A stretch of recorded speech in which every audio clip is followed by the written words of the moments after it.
Here we go on a Wednesday morning. It is June 18th, 2025. Another one of those mornings powered by Up North News. I'm Pat Kreitlow here on Lake Wissota. Nice to have you along. Coming up today, we're going to talk about how the Wisconsin Supreme Court had a unanimous ruling. That's not easy to do. This court is extremely split between its progressive and conservative members, and yet they all agreed that part of the Republican 2018 lame duck limits on the state attorney general's office are no bueno. Can't do them. Took 6.5 years, but they finally came up with that. So we'll explain what it is that Republicans did that was such egregious overreach on behalf of the taxpayers of the state of Wisconsin. In our 7 o'clock hour, we'll talk to the finance director of the Eau Claire School District about what the legislature's Joint Finance Committee, the Republicans there, are doing about the gap in special education funding between public schools and voucher schools. Spoiler alert, they're not really making the gap any narrower, even though they could. In our 3rd hour, we'll talk about the big bloated boondoggle of a budget bill working its way through Congress. It includes cuts to tax credits that could create a new generation of clean energy jobs. Republicans are suddenly having second thoughts about the bill. Not the part about, killing Medicaid practically and all that stuff, but, at least protecting the tax credits that some corporations would use to create those clean energy jobs. So we'll talk to Melissa Baldoff about that. If you missed Dan Schaefer at 8:30 yesterday, we'll play a little bit of it back at 6:30 as well. We'll talk to Earl Ingram, James Kelly, so much more all ahead on this Wednesday morning starting at 6:06 across the Civic Media Radio Network and right here on social media, where we have Danielle saying, hey, happy Wednesday, everyone. Yeah, same to you. Back in a bit.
Across Wisconsin on Civic Media, you're listening to Mornings with Pat Kreitlow, powered by Up North News.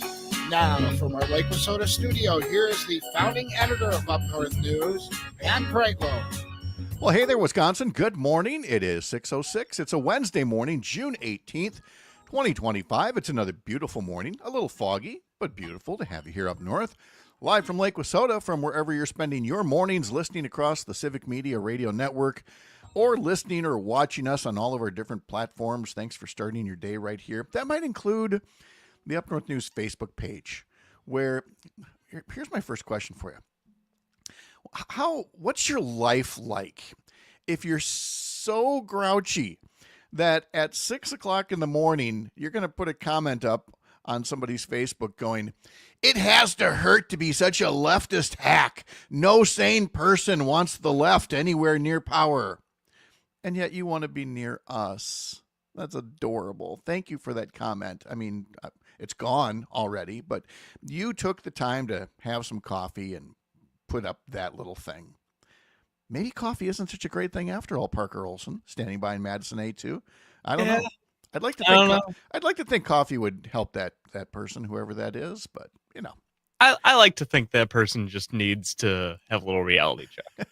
That's what I think. I don't think it's the coffee, Pat. It was a last-minute replacement to my original question. Doesn't it seem wrong that a Florida hockey team has won the Stanley Cup again over a team from Canada? Yes. I mean, and I'd be saying that even if I hadn't spent the weekend in Canada with friends. I've been saying this for a long time.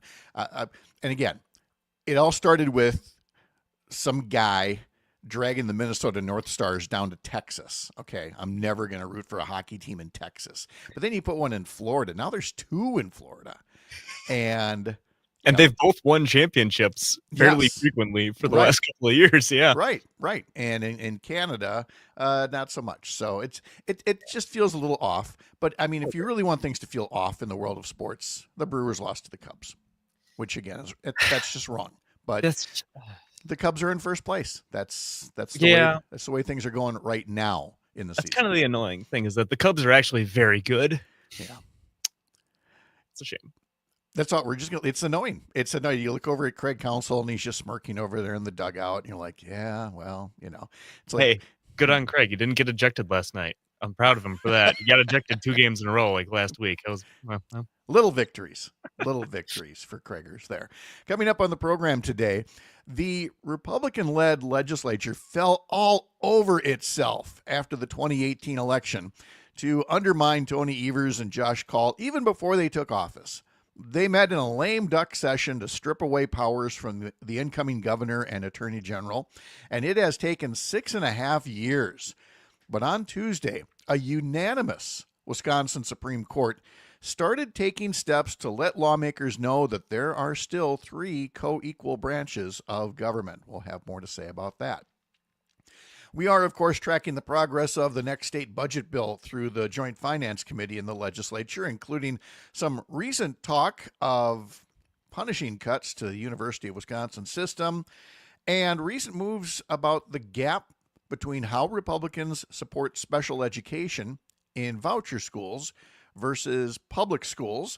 We'll talk to a school district finance director about the strain that gap puts on all property taxpayers in the state. The president's big bloated boondoggle of a budget bill working its way through the Senate not only has massive cuts to Medicaid and other vital programs, it also tries to kill the tax credits that could create a new generation of clean energy jobs. The Republicans are suddenly having second thoughts.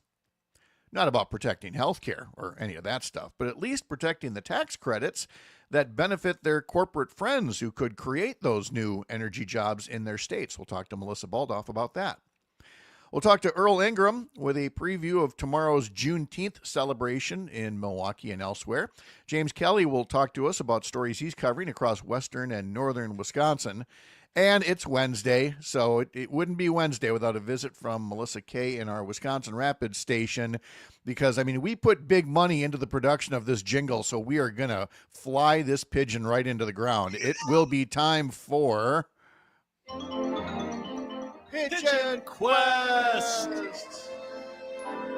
When will the day come that she just doesn't show up on Wednesday mornings? Because, or when's the day where she shows up and there is a pigeon on her shoulder? That's my question, because I think we're getting very close to her having one or the other just on her finger. She's going to pop into the call and have a pigeon just sitting on her finger there. I hope so. And we're going to go, wow. Yes. She actually managed to get a pigeon and not get robbed. She got a pigeon. And look, she's training it so well. It's already doing tricks. It's holding up a little pigeon middle finger at me for making all the KFC jokes. So and it's wearing pants. And it's wearing pigeon pants. I still don't know if she's being on the up and up with us because honestly, I haven't cared enough about pigeon pants to Google them and see if they're a thing. But Melissa will give. Oh wait, you did? Oh yeah, I did. So pigeon pants are real. Pigeon pants are real and they're spectacular. You can text or comment on pigeon pants or any of the weighty topics of the day. 855-75-CIVIC, 855-752-4842. Use that Civic Media app as well, or put a comment on Facebook or YouTube. Maybe have your coffee first before you unleash any venom. Though I will say, well, first I'll say our email address is radio@upnorthnewswi.com. You can send a comment that way. I will say that I got a little personal in one of my posts yesterday because, we've got our question of the week from our Sunday newsletter, and that is, should Governor Evers run for a third term? And I took the time to put into this post saying, hey, it's Pat here. Answer the question. Keep your venom to yourself. We don't need the insults. We don't need the memes. You should see the memes that people work on, political memes that they think are so funny, but I mean, they're funny to Beavis and Butthead and not too many other people. I'm like, just don't. And when I looked at Facebook last night and I could see that post was already approaching 200 comments, I was like, as I put in the post, I said, the nice thing about our delete button is it's never off duty. We got no problem weeding the garden over here. And so I thought, well, okay, here we go. And actually it wasn't too bad. And that includes all the people that don't want Tony Evers to run. That includes the people that don't like Tony Evers. And they by and large, avoided the personal insults. I mean, they would say things like, this state's gone to hell or something like that. But I mean, you're not going to get deleted for that. It was the really personal stuff that some people just feel like this is their outlet for it, is, the comment sections. And I was just like, I don't want to play that game with this because a question like that invites all the invectives and everything. But folks, by and large, even if they weren't Tony Evers fans, they just they played by the rules, said what they want to say, and we will have the answers later on in the week about what people are saying about whether Governor Tony Evers should run for a third term. We talked to Dan Schaefer about that yesterday in our 8:30 half hour. So if you missed that, we'll play a little bit of it back here coming up at 6:30 as he covered the state Democratic convention. And let me remind you that our Sunday morning newsletter, Sunday Mornings with Pat Kreitlow, is now available at upnorthnewswi.com. Click subscribe in the top banner on our website, and you can get our Monday through Friday newsletter as well, and Christina Laurie's new sports-themed newsletter on Saturdays. I'll tell you more about what's in the newsletter today, right after I tell you Brittany Merlot's state forecast for today. She says showers and storms are spreading into the state as low pressure swirls by to the south of us, with some rounds of rain expected to remain the rest of this week. And then a hot and humid weekend sits on the horizon. So for today, rain especially over the southeastern half of Wisconsin, substantial in spots, she says. Some spotty showers and thunderstorms everywhere else by midday, highs today in the mid-70s, a northeast wind at 5 to 10 miles an hour. Rain ending early, partial clearing overnight, lows in the low 50s up north, near 60 in the south, a north wind at 5 to 10 miles an hour. All right, in the daily newsletter that Christina Laurie puts together, of course, her June Dairy Month story is about the Wisconsin Center for Dairy Research. Did you ever wonder how microbes affect the safety, the quality, the texture, and the flavor of cheese? Of course not, but other people do. How about how bacteria can affect different types of cheese? How do you extend a cheese's shelf life? This is what the cheese nerds do at the Wisconsin Center for Dairy Research, and we are far healthier and better about it. She's got an article on Colby cheese. I've been through Colby many a time. I've been in the Colby parade when it was in my state Senate district.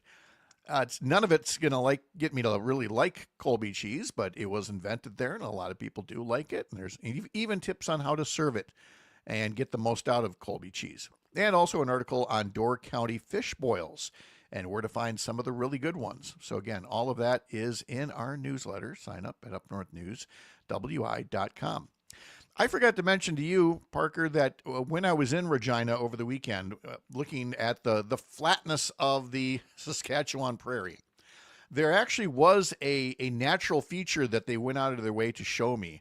All kinds of mounds about 10, 12 feet high.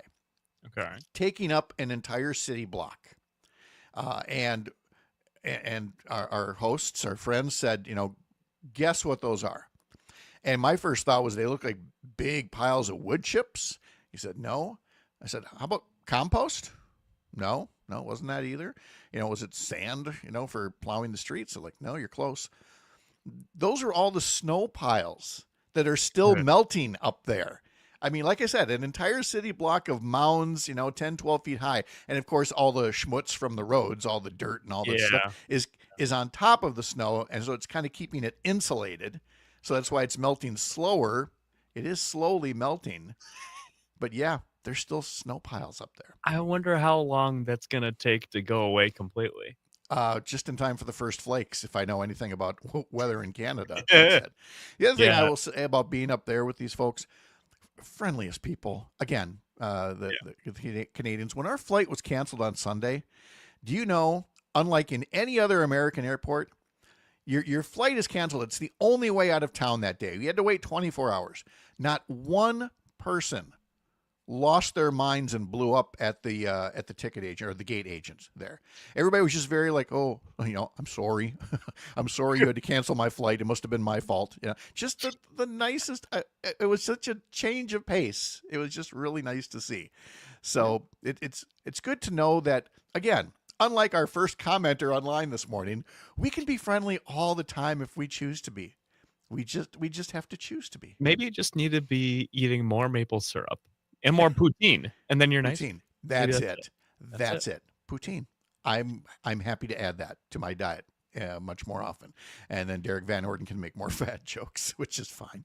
As I mentioned, the Cubs beat the Brewers 5-3. The Cubs have upped their division lead to 6.5 games over the second place Brewers, who've won the NL Central each of the past 2 years.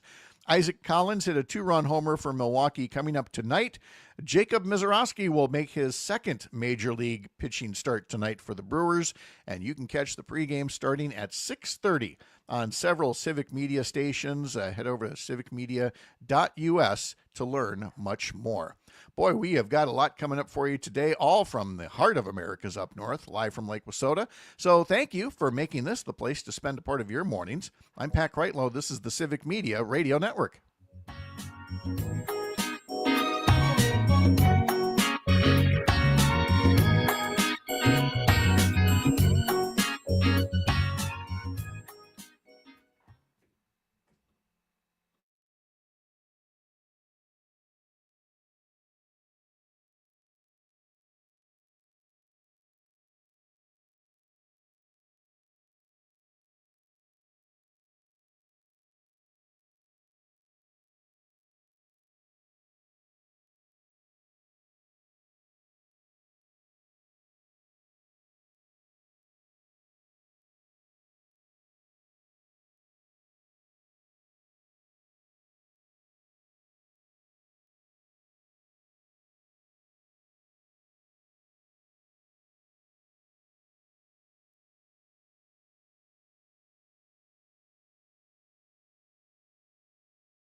Let's take a couple of minutes here and talk about what's called the power of the purse in government, your tax dollars and how they're allocated.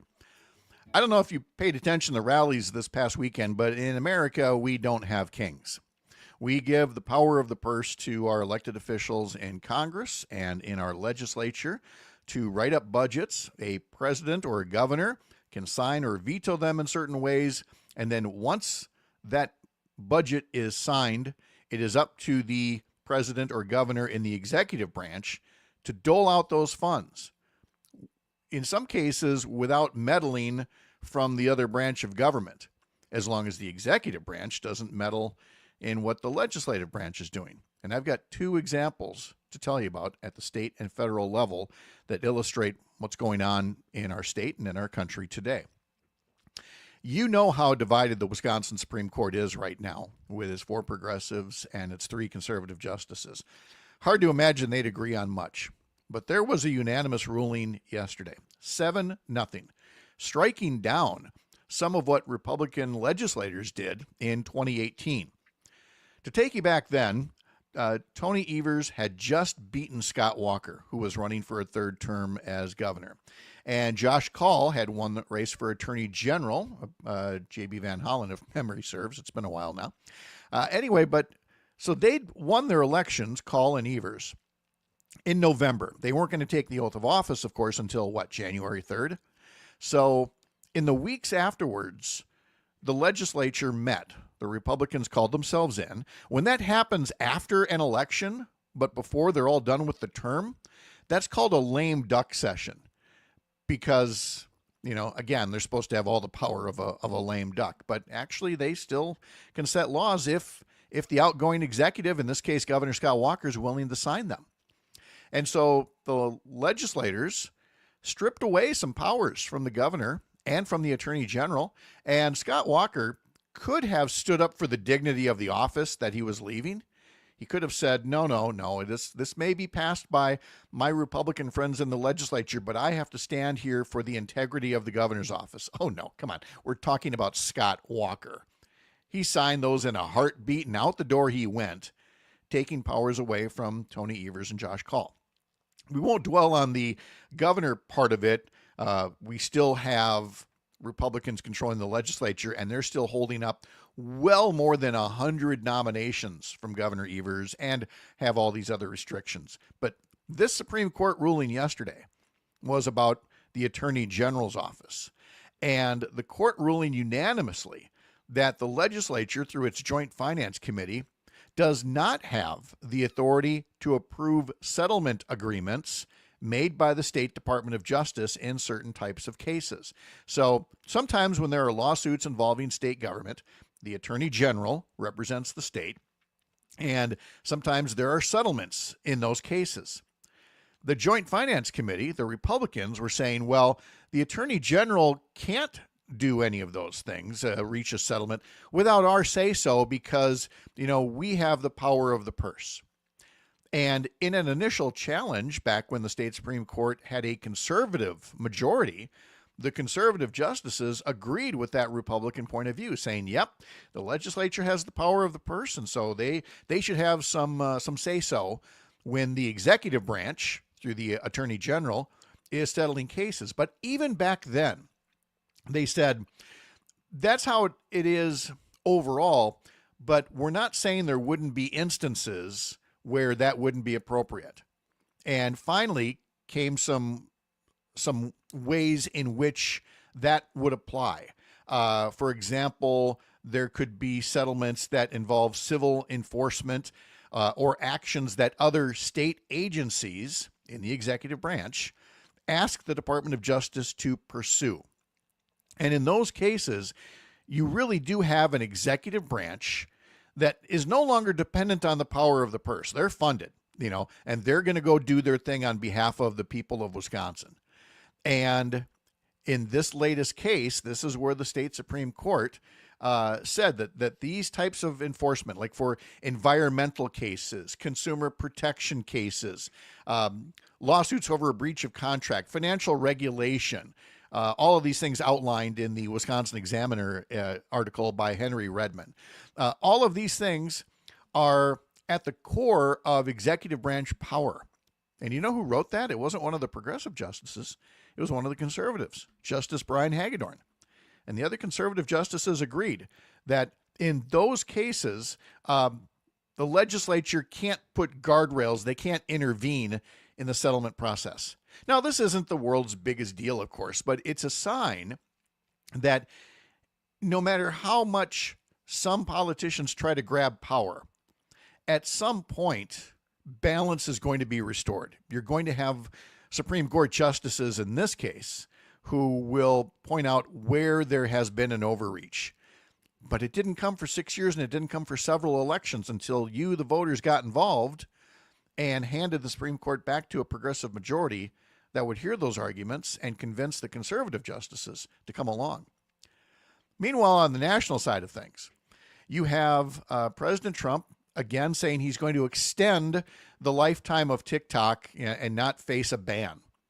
But the thing is, that ban was passed by Congress. It's the thing that he's supposed to be enforcing, and he's saying, no, I just won't enforce it.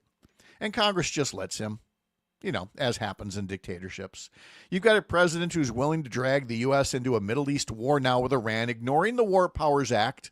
Congress just lets him. That's what happens in dictatorships. And now Trump is trying to use something called pocket rescission to once again cut spending that has been approved by Congress. But he is ignoring the law and not letting Congress have the power of the purse. And Congress just lets him. Kind of thing that happens in dictatorships. We'll have an update on the Trump big bloated budget bill and what's being said about that as well throughout the course of the morning. First, we're going to have the Midwest Farm Report, and then we're going to hear from Dan Schaefer on these mornings powered by Up North News on the Civic Media Radio Network. I'm Pat Kreitlow.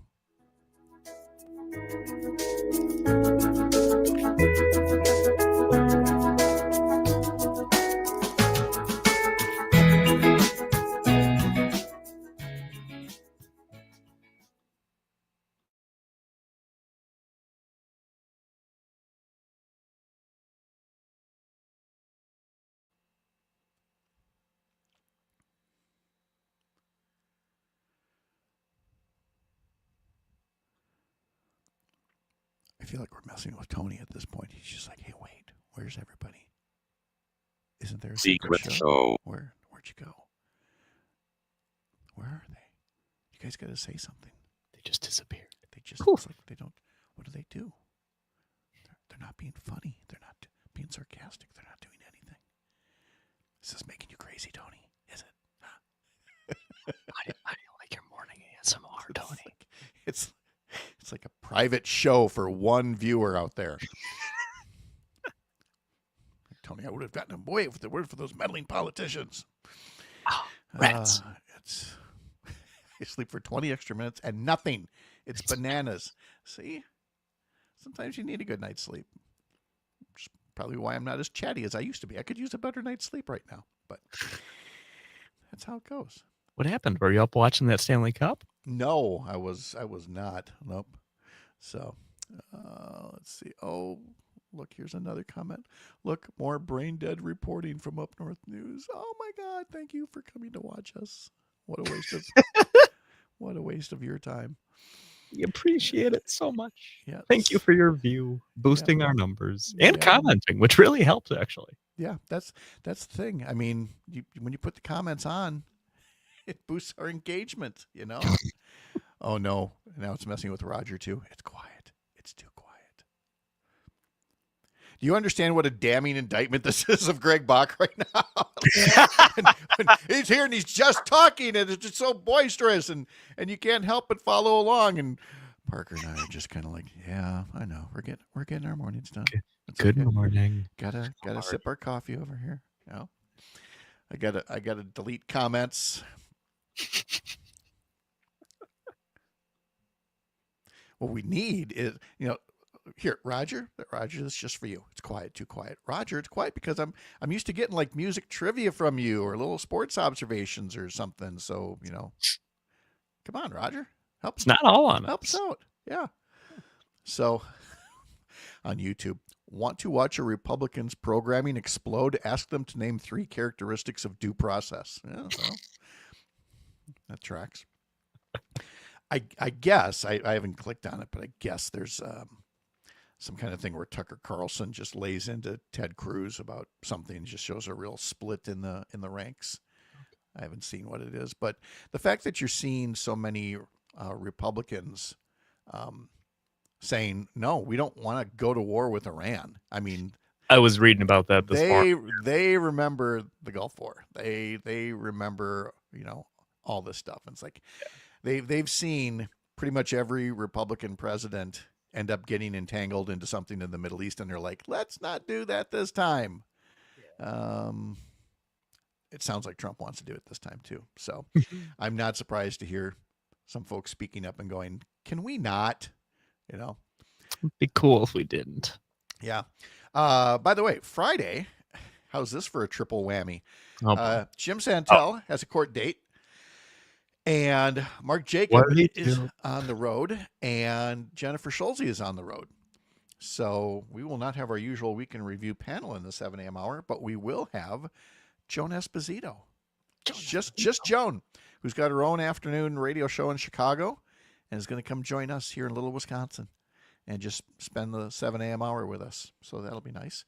And also Kia Vakil is on vacation, but we are pursuing a really good guest for 6:30 on Friday. So Friday schedule's a little unusual. Although Kristen Lyerly will still be in at 8:05, which also makes it unusual. Roger, nothing good in my Facebook memories unless you want Sammy Davis Jr.'s The Candyman being at number 1 for the second week. It's right up there with the Ides of March and vehicle, I got candy, get in my vehicle. I'm the Candyman. Music is a little different now. I'm not saying better, just a little less, obvious. All right. Let's get to Dan.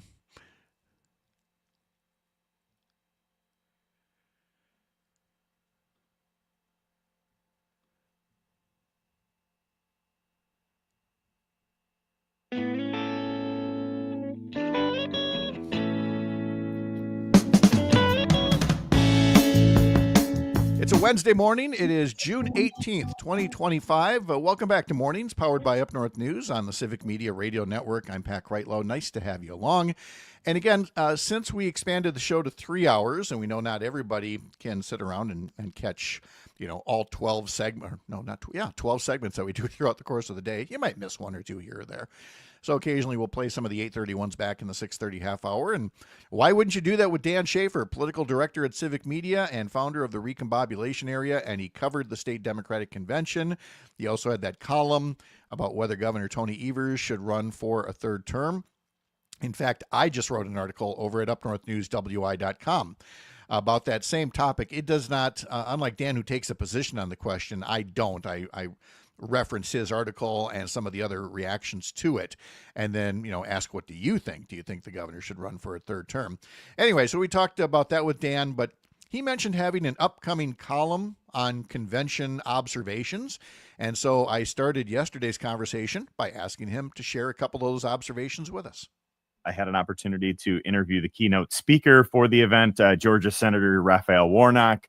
So go check that one out at the Recombobulation Area. And then I wrote a story about the chair vote on Sunday with Devin Remaker coming out ahead over Joe Zepecki and William Garcia. It did go to a second round of in the ranked choice vote there, which I thought was pretty interesting. But so you can read that there. And I'm also writing a kind of a longer, what Recombobulation Area readers will be accustomed to reading after big events that I cover. 10 takeaways is typically what I will do there. And I'm finishing that up now. It was my number one takeaway on the list as I'm going through it here. It was really the Ben Wickler show. It was, Ben Wickler celebrating the end of his run, his 6 years as chair of the state Democratic Party. He took the stage. I lost count of how many different times that he took the stage over the course of the week. Obviously, some ceremonial duties bringing it in and out, but he also delivered a 17-minute speech of his own, really powerful one. He also joined Senator Tammy Baldwin during her primetime address to kind of have a conversation between the two of them instead of just hearing the senator speak. And, so much of what was talked about was, just the last 6 years of his leadership, and what that has meant to transform the party. And I think in so many ways, if we look from 2010 to 2018 in Wisconsin politics, we can characterize that as the Walker era. Perhaps 2019 to 2025 could be characterized as the Wickler era. Oh, I think that's entirely fair. And that is not a knock on Tammy Baldwin or Mark Buchan or Gwen Moore or anybody else. But I mean, it is a pace that he set. It is, a fundraising era of productivity that will probably be unmatched in state Democratic Party history. And look, I know at a convention, folks are naturally upbeat, even Democrats. Sometimes they do form circular firing squads and things like that, which is why I asked this question. Yes, they celebrated Ben Wickler. Did you feel like the delegates were in a healthy place going forward, or did you get a sense that there was a lot of, woe is me, Ben Wickler's going, the party is going to lose momentum and things like that? Yeah, I think there's still a lot of optimism. I think, just from throughout the weekend, I think, even though there was a lot of competition especially between the top two candidates, Remaker and Zepecki in the race, I think most people like both of the candidates and just had to decide which of the two candidates they liked more. But I also think, it's just, yes, they're Wicklers are big shoes to fill. And as I grabbed a quote from the Wisdom's treasurer. I don't know how many other people were taking note of that particular speech in the convention, but Treasurer Randy Udell, who is also a state representative, he said that the party operated at an unprecedented scale in 2024, raising nearly $70 million, saying this performance exceeded that of any state party across the country.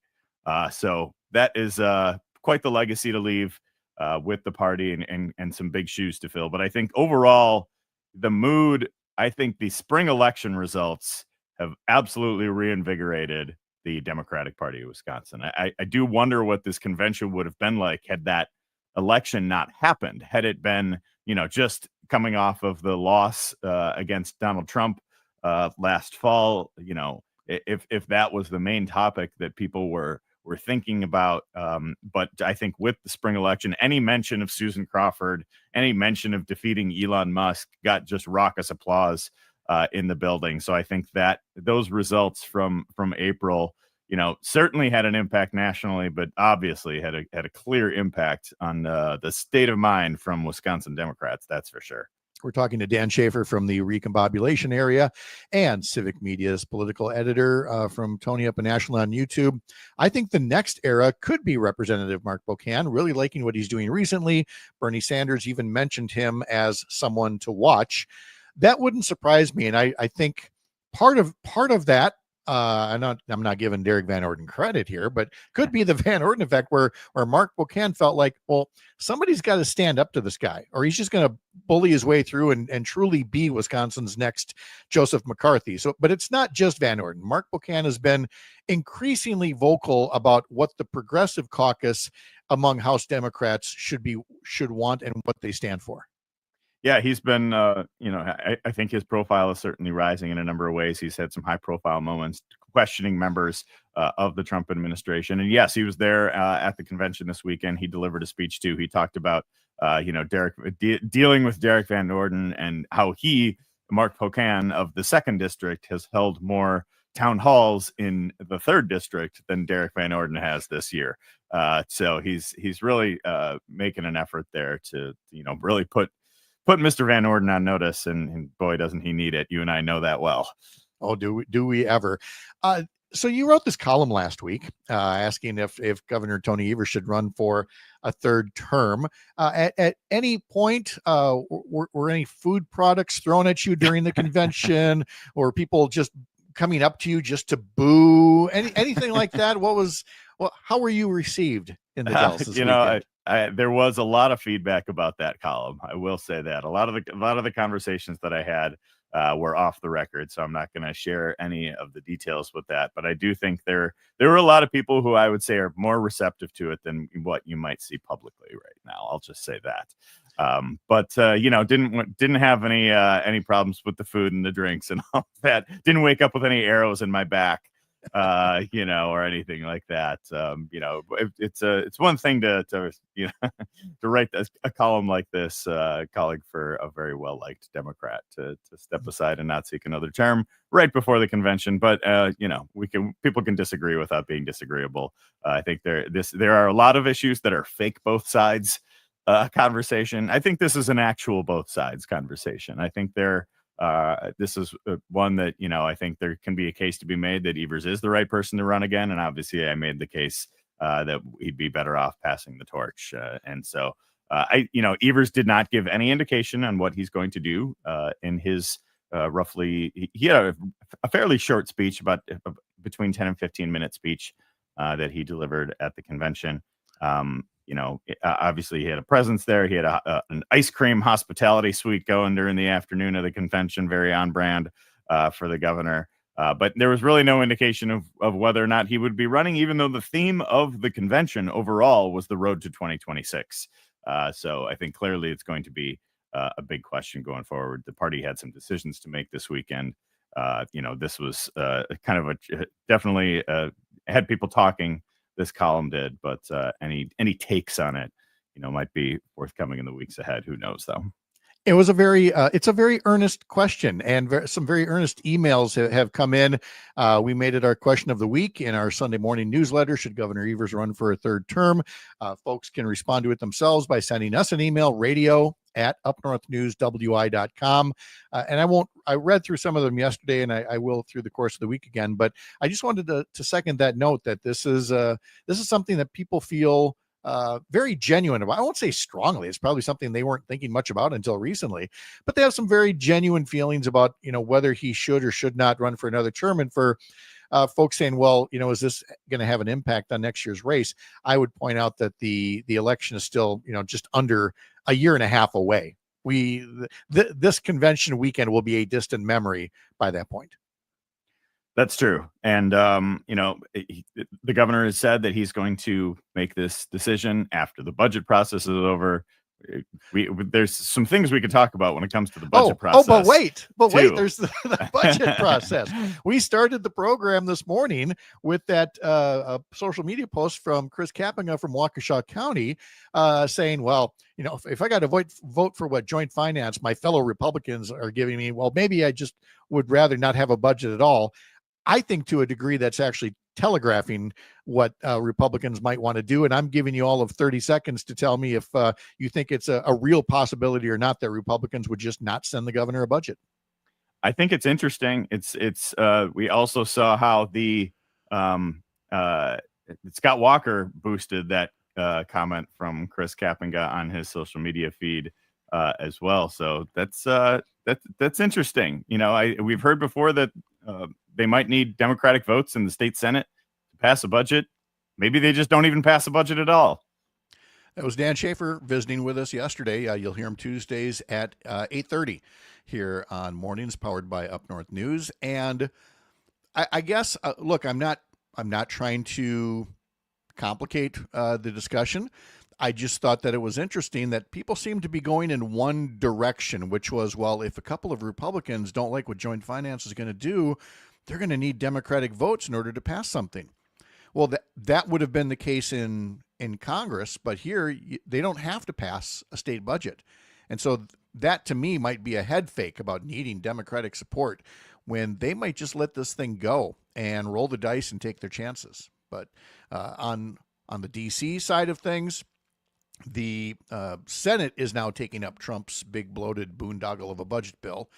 And Senate Republicans have been hearing a lot from people unhappy with the degree of cuts in there, especially to Medicaid, but many other things as well. And Senate Republicans listened and have made the cuts even deeper in their version that came out yesterday. But they also undid something the House wanted to cut, and that would be the tax credits for creating a whole new generation of clean energy jobs. Now, this is something where somebody like a Tom Tiffany has been saying that the entire Inflation Reduction Act should be repealed so that, big oil can have whatever it wants. There shouldn't be any solar or wind in Tom Tiffany's view of things. Fortunately, there are some brighter people in Congress who understand everything from climate to job creation and to tax credits, and they want those preserved. But in order to do that, it means even deeper cuts for things like Medicaid. Ron Johnson has taken a look at the first draft of the Senate Republican budget, and he's doing the same thing that he did 8 years ago. He's saying, nope, not going to be part of this. I don't support it. Trump and other Republicans had to come to him and say, what do you want to get your support on this bill? And he says, oh, it puts too much on the deficit. But if you give me a special carve out for pass-through corporations, I'll support it. And he did. And it blew a $2 trillion hole in the deficit. This new bill would blow anywhere from a $3 to $5 trillion hole in the deficit. And Ron Johnson currently says he's a no. Stay tuned to find out what he's going to ask for in return. We're going to visit with Melissa Kay coming up as part of today's history lesson, as we always do at this time of the mornings, up north and live here on the Civic Media Radio Network. Follow what we do at upnorthnewswi.com. Subscribe to those newsletters. We'll check Melissa Kay's quest for a pet pigeon after this.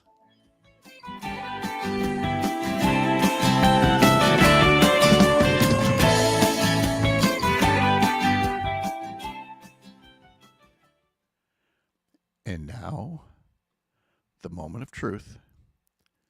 Oh, no, there's no pigeon up on her shoulder there. She's muted, so we can't even hear her laughing about it. It's just... Sorry. I really wasn't saying much. I'm just... Okay. I love that they send me an updated email on Tuesday night. Oh, this is so perfect. Okay. Yes. Well, and so you got to hold it in for 3 more minutes and then share the news. This is going to be so great. Look at you, you're bursting over there. Do you have stuff at the radio station that we should be talking about today? We're gonna do a live remote this weekend at Cranberry Blossom Fest. We can talk about that. Okay. Yes, absolutely.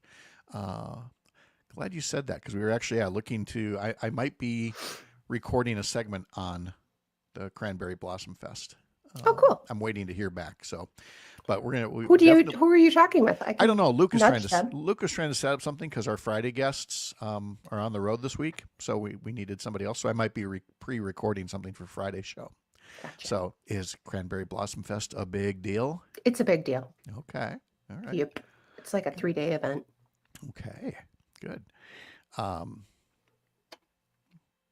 Yeah, I got nothing else for cranberry blossoms. I'm sure they're delicious. Cranberries are amazing. Well, yeah, you can do almost anything with them. And they're superfood. With enough sugar, yeah. Sue. And what about you? Are you doing anything fun? I've been redoing our shirts into dresses for my niece. I have one. Is that ever cool? Do you want to see it? Yes. Oh, Nice. That's really nice. Yeah, it's a t-shirt and now it's a dress. Oh, wow. Can I send you some shirts for my granddaughter?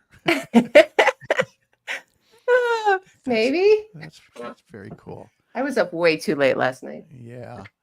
Yeah, some people really like to do that. I got a story from Selena Heller saying, "Can you edit this?" And it came at 3:20 this morning. I'm like, oof. Yeah. We're gonna have a talk with her. Can't do your homework that late at night. All right, let's see. We got 45 seconds coming back. So we'll put this here. We'll put this here, and we'll get going in a bit. Okay.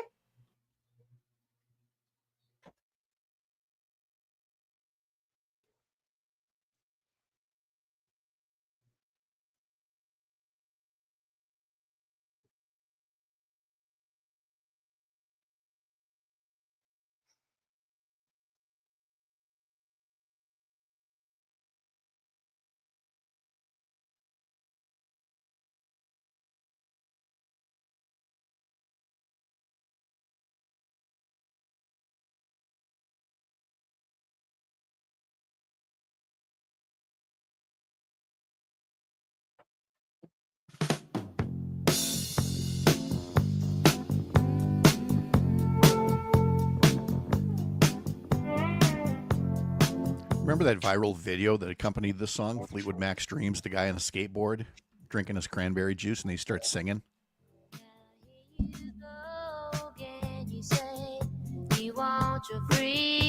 Speaking of cranberry juice, Melissa Kay is here, and we're going to talk about the Cranberry Blossom Festival in Wisconsin Rapids, among other things.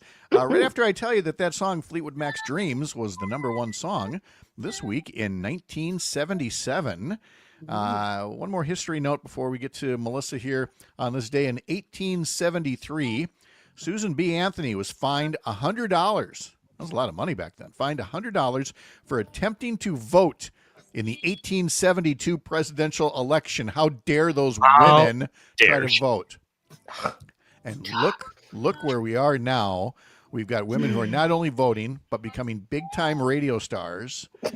And before we get to the Cranberry Blossom Festival in Wisconsin Rapids, of course it's Wednesday. Of course it's Melissa. Of course she's excited because it's time for this week's installment of Pigeon Quest. We spare no expense. So much. You guys, I showed that out to everybody. Oh, that's so nice. And we've made you sit here all throughout the commercial break. You've been just dying to tell us the news because apparently, once again, your email machine went off last night.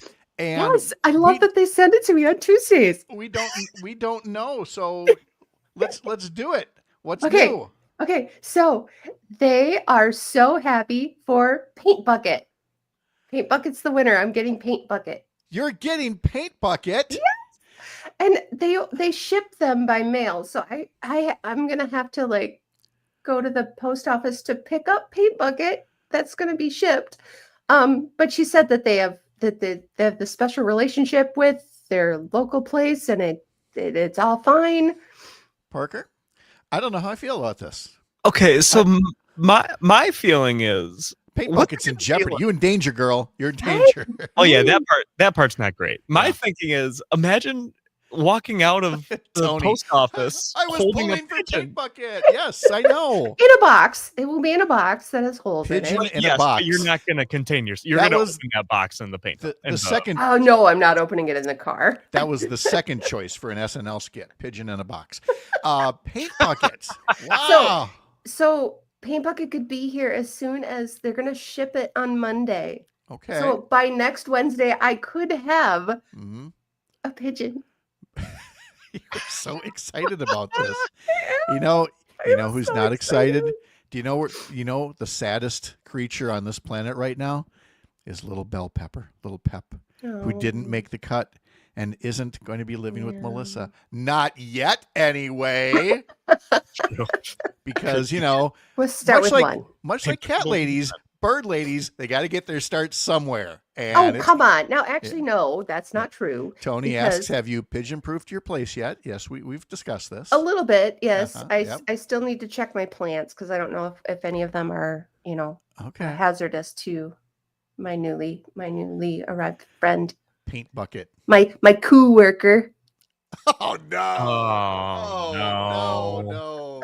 No. Well, if that wasn't a clue to get back to the history lesson, I don't know what was. Let's celebrate the birthday of Tommy Hunt, who was born this day in 1933, member of the Rock and Roll Hall of Fame, as a member of the Flamingos.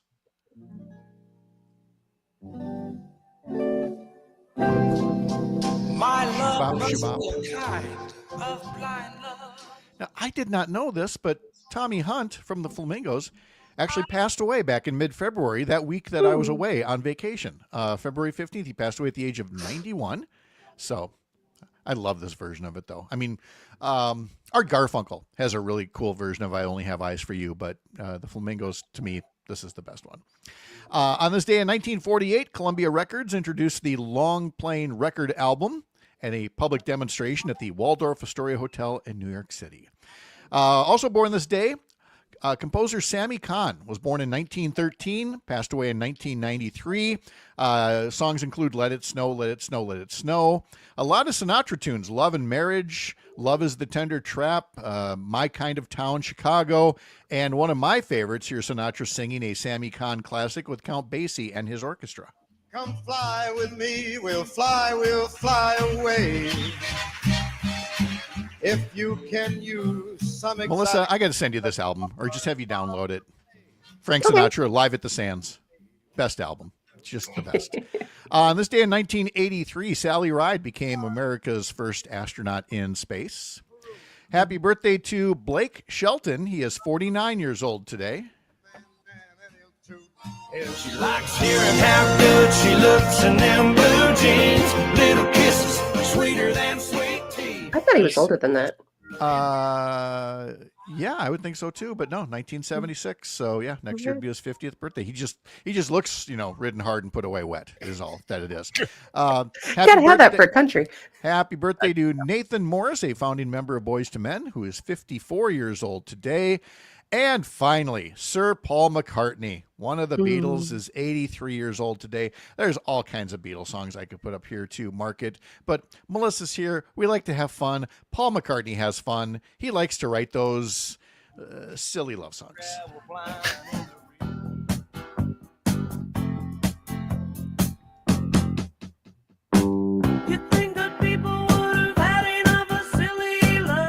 So, happy birthday, 83 years old, Paul McCartney today. Today is International Day for Countering Hate Speech. So go to Derek Van Orden's Twitter feed and say something in response today. It's interesting that today is National Clean Your Aquarium Day, and it's also National Fishing Day. I don't think the two are related, but you never know. Melissa Kay from WFHR 97.5 and, of course, 105.5 WIRI, and soon-to-be pigeon parent of Paint Bucket. I don't know if the name's going to stay, but soon to be. Okay. So, no, I'm not going to say it. No more KFC jokes. Got to go. I don't know. My brother said Mick Bucket, and I'm kind of liking that. Okay. Thank you, Melissa. Oh, boy. Congratulations. Always a pleasure, guys. All right. Much more ahead in the next hour of our mornings powered by Up North News here on the Civic Media Radio Network.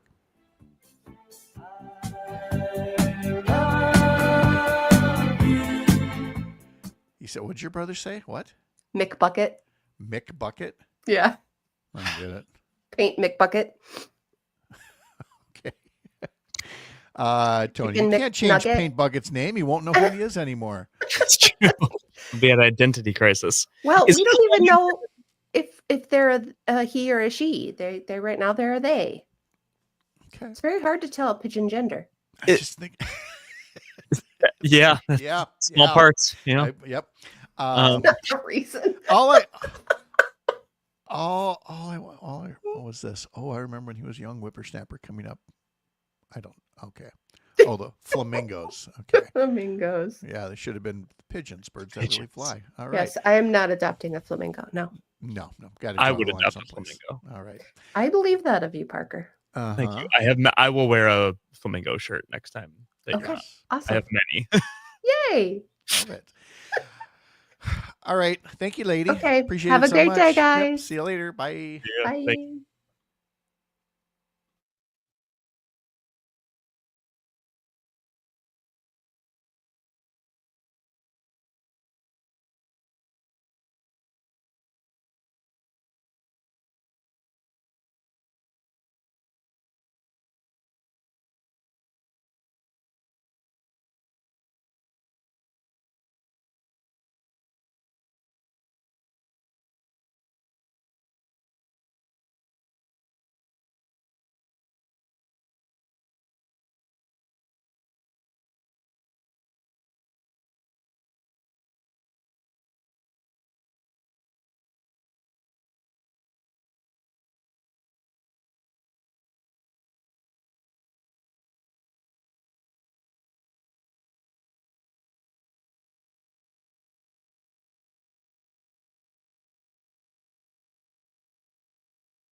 How's Brittany today? Pretty good. How are you? Oh, good too. Good too. We doing anything severe anywhere today?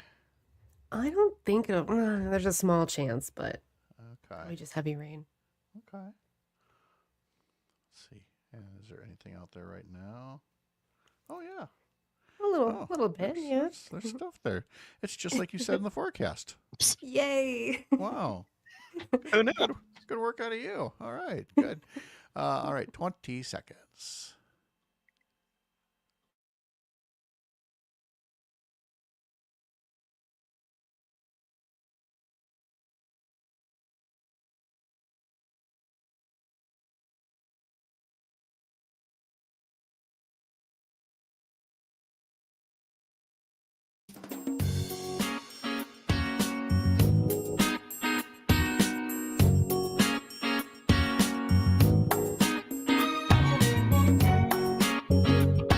Live across Wisconsin on Civic Media, you're listening to Mornings with Pat Kreitlow, powered by Up North News. Now, from our Lake Wissota studio, here is the founding editor of Up North News, Pat Kreitlow. Hey, welcome back. It is 7 o'clock. Well, 7:06 anyway. We're in the 7 o'clock hour of our program these mornings, powered by Up North News. Nice to have you along. We've got Parker Olson in Madison Studio A2. Brittany Merlot will be up here in just a bit. And it's Wednesday, so we're going to be doing our homeroom segment coming up in our next half hour. We'll be talking to one school district finance director about the ongoing gap in special education reimbursement and how the legislature treats public schools compared to how it treats voucher schools. Spoiler alert, public schools, once again, coming out on the short end of the stick on that one. So stick around for that in just a bit. But first, we've got to talk about the weather, where an hour ago I read you the state forecast from meteorologist Brittany Merlot, and it said expect rain at the start of the day in the southeastern half of Wisconsin. And I'm calling up the radar right now, and it shows that much of the southeastern half of Wisconsin is getting rain this morning. So 1 point for Hufflepuff. Brittany Merlot gets that one right. It's raining in much of southeastern Wisconsin today. Ms. Merlot, good morning. How are you? It sure is. Good morning, everyone. A little bit cooler today than what we felt yesterday. We hit 90 degrees down south, Kenosha, Really? Racine. Yeah. Wow. Okay. Scorching out there already. Mid 80s in Madison, and now today highs are going to be mostly in the 70s, low 70s to upper 70s, depending where you are. Right now, though, this morning, 50 degrees up north, 70 down south. We're seeing patchy fog far north as well. And then, of course, the overcast, cloudy skies, that rain rolling in southeast parts of the state. We're actually looking at a small storm headed towards Delavan and towards Lake Geneva area. Nothing is severe warned. There is a small chance that later this afternoon, some of these could become stronger, maybe severe. If they are severe, hail and high winds would be the risks with them. Otherwise, really just looking at some heavy downpours, especially south and especially east. Yes, Milwaukee area down to about Lake Geneva, even into Janesville, you could see 1 to possibly 2 inches of total rainfall today. So a bit of a soaker for you. No sunshine, unfortunately. Keep an eye out for, of course, some flash flooding. Streams are going to be rising down there as well. And then up north, what's going to be happening is not much. Maybe a scattered shower, maybe a rumble of thunder on occasion, much more likely as we go into the afternoon and evening.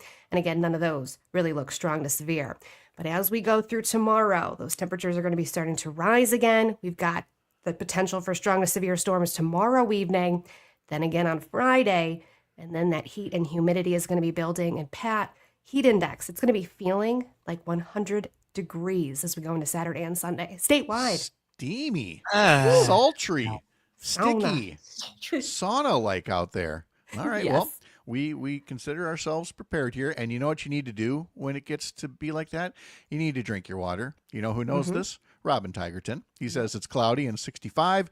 Yesterday, he had to mow 6 yards in Tigerton, trying to get ahead in the mowing game before the hot weather comes this weekend. He says, I do drink plenty of water and Gatorade. When I'm mowing, I still hear Greg in my head, drink your water. So Greg has a way of getting in your head that way about drinking your water. He mentions his cousin Jody Griepentrog passing away recently, who was an awesome cook at Matthew's Supper Club in Clintonville and made spaghetti for his birthday. And he goes on to say, Brittany is a meteorologist genius. Thank you. We can fact check that. That's 100% true. And Tony giving us a gross emoji face for the gross weather that might be coming up this weekend. But, again, Gatorade, water, all those things that Parker likes, not coffee. Yes, sir. Absolutely. Yes, no sugary drinks. And I know it's sad to say, but avoid the alcohol this weekend. It's going to dehydrate you. All things in moderation, right, Brittany? Yes, I know. Moderation, absolutely. Yes. It's only Wednesday. I'm getting ahead of myself, but I mean, when you know that there's going to be such a hot weekend coming, do you have your own plans, your own defense mechanisms, or do you just stay inside in the air conditioning? I try to hydrate right now. Actually, I went out to the store yesterday and I got those electrolyte packed crazy drinks where it's, it's what plants double crave. hydration. Yes. Get your Brondo. Okay. I'll be drinking some of those. And then, of course, trying to stay cool as we go through this weekend. I'm not going to go crazy doing a lot of biking and stuff that I usually do because that heat exhaustion, it snuck up on me before. I have been close to heat stroke. So personally, I know. Yeah, you don't want to be working that hard. And apparently the Gatorade H2O thing was a Waterboy reference, according to Tony. Yes. I guess I'll have to watch that movie sometime. So Waterboy hasn't made the cut yet, but maybe someday. That's a good one. Okay. Thank you, Brittany. Talk to you next hour. Sounds All right. good. Coming up today on Matt and Air on Air, 9:30 this morning, Dr. Kristen Lyerly will be joining Jane and Greg. And then, of course, at 10:50, stick around for This Shouldn't Be a Thing. On the Maggie Dawn Show at 4:30 this afternoon, Madison Mayor Satya Rhodes Conway will be joining Maggie Dawn. And, of course, you can catch Nightlight with Pete Schwaba at 6. And then there's always that Todd Alba Show. You will hear him weekdays from 2 to 4. And you often hear him at 7:50 on Wednesdays here. We've actually punted him over to Thursdays at 7:50. We're going to have Jimmy Koska on at 7:50 today for stations that are following us. You might be in a local news break. If that's the case, you can catch us later on demand by podcast. Head over to Spotify or Apple. Tony asks on YouTube, what? Tony, you need to know I am the worst at keeping up with some movies. You have no idea how many years and years it took me to watch Forrest Gump or Step Brothers or The Sandlot, all these movies that eventually my daughters would shame me into watching, so I would get some of the movie references. So apparently Waterboy is going to have to go on that one. Let's talk a little sports at 7:13. First off, the NHL Stanley Cup. It's done. Florida won it. Yay. In baseball, the Cubs beat the Brewers 5-3. So the Cubs are now 6.5 games up on the second-place Brewers. Isaac Collins did have a 2-run homer for Milwaukee. And Jake Mizorowski will make his second Major League pitching start for the Brewers coming up tonight against the Cubs. Coverage of the pregame begins at 6:30 on stations in Richland Center, Oshkosh, Racine, Kenosha, Park Falls, and Hayward. So tune in there. And I believe...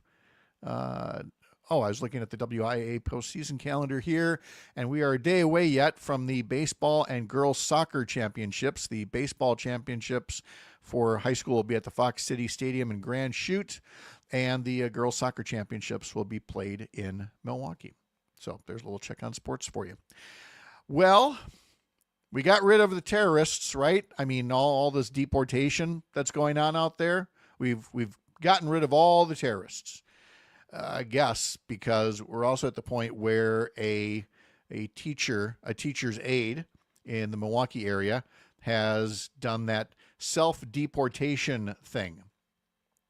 Because again, it's teachers' aides, the people who are helping our children, that are apparently the big risk. To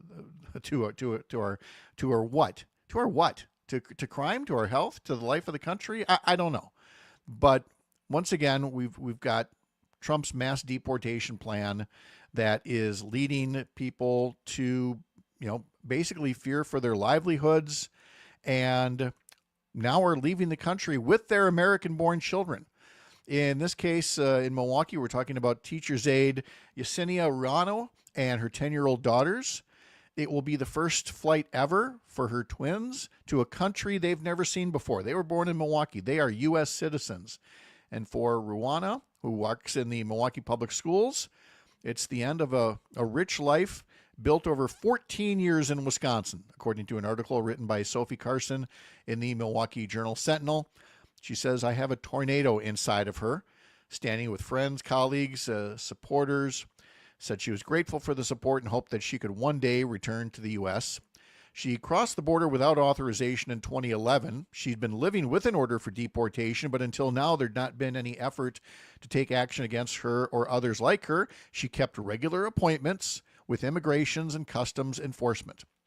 But she's now a local symbol of the Trump administration's deportation net, sweeping up people like her who have committed no crimes, have U.S. citizen children, and have been working legally in in-demand fields.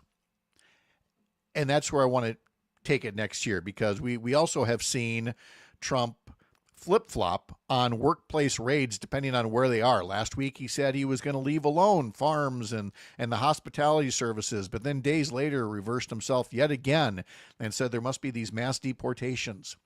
And I think back to the Republican National Convention last year, in what is one of the lowest points in this country's history, was to see thousands of people in that arena holding up signs that said mass deportations now. It was one of the saddest moments in American history, that in a country built by immigrants, many of whom did not follow any kind of processes like we have now, they simply came for that better life and made that better life. And they put up with all of the prejudice, discrimination, bias, abuse, bad publicity year after year. And to see it culminate this way in this manner is just such a sad low point, not just for American history, but for the American economy. I saw a great little spoof on social media yesterday featuring 4 or 5 older white guys wearing their Trump caps but shirtless, because they were out picking crops in a field for a few minutes. And then they said, this is tough. We got to bring them back.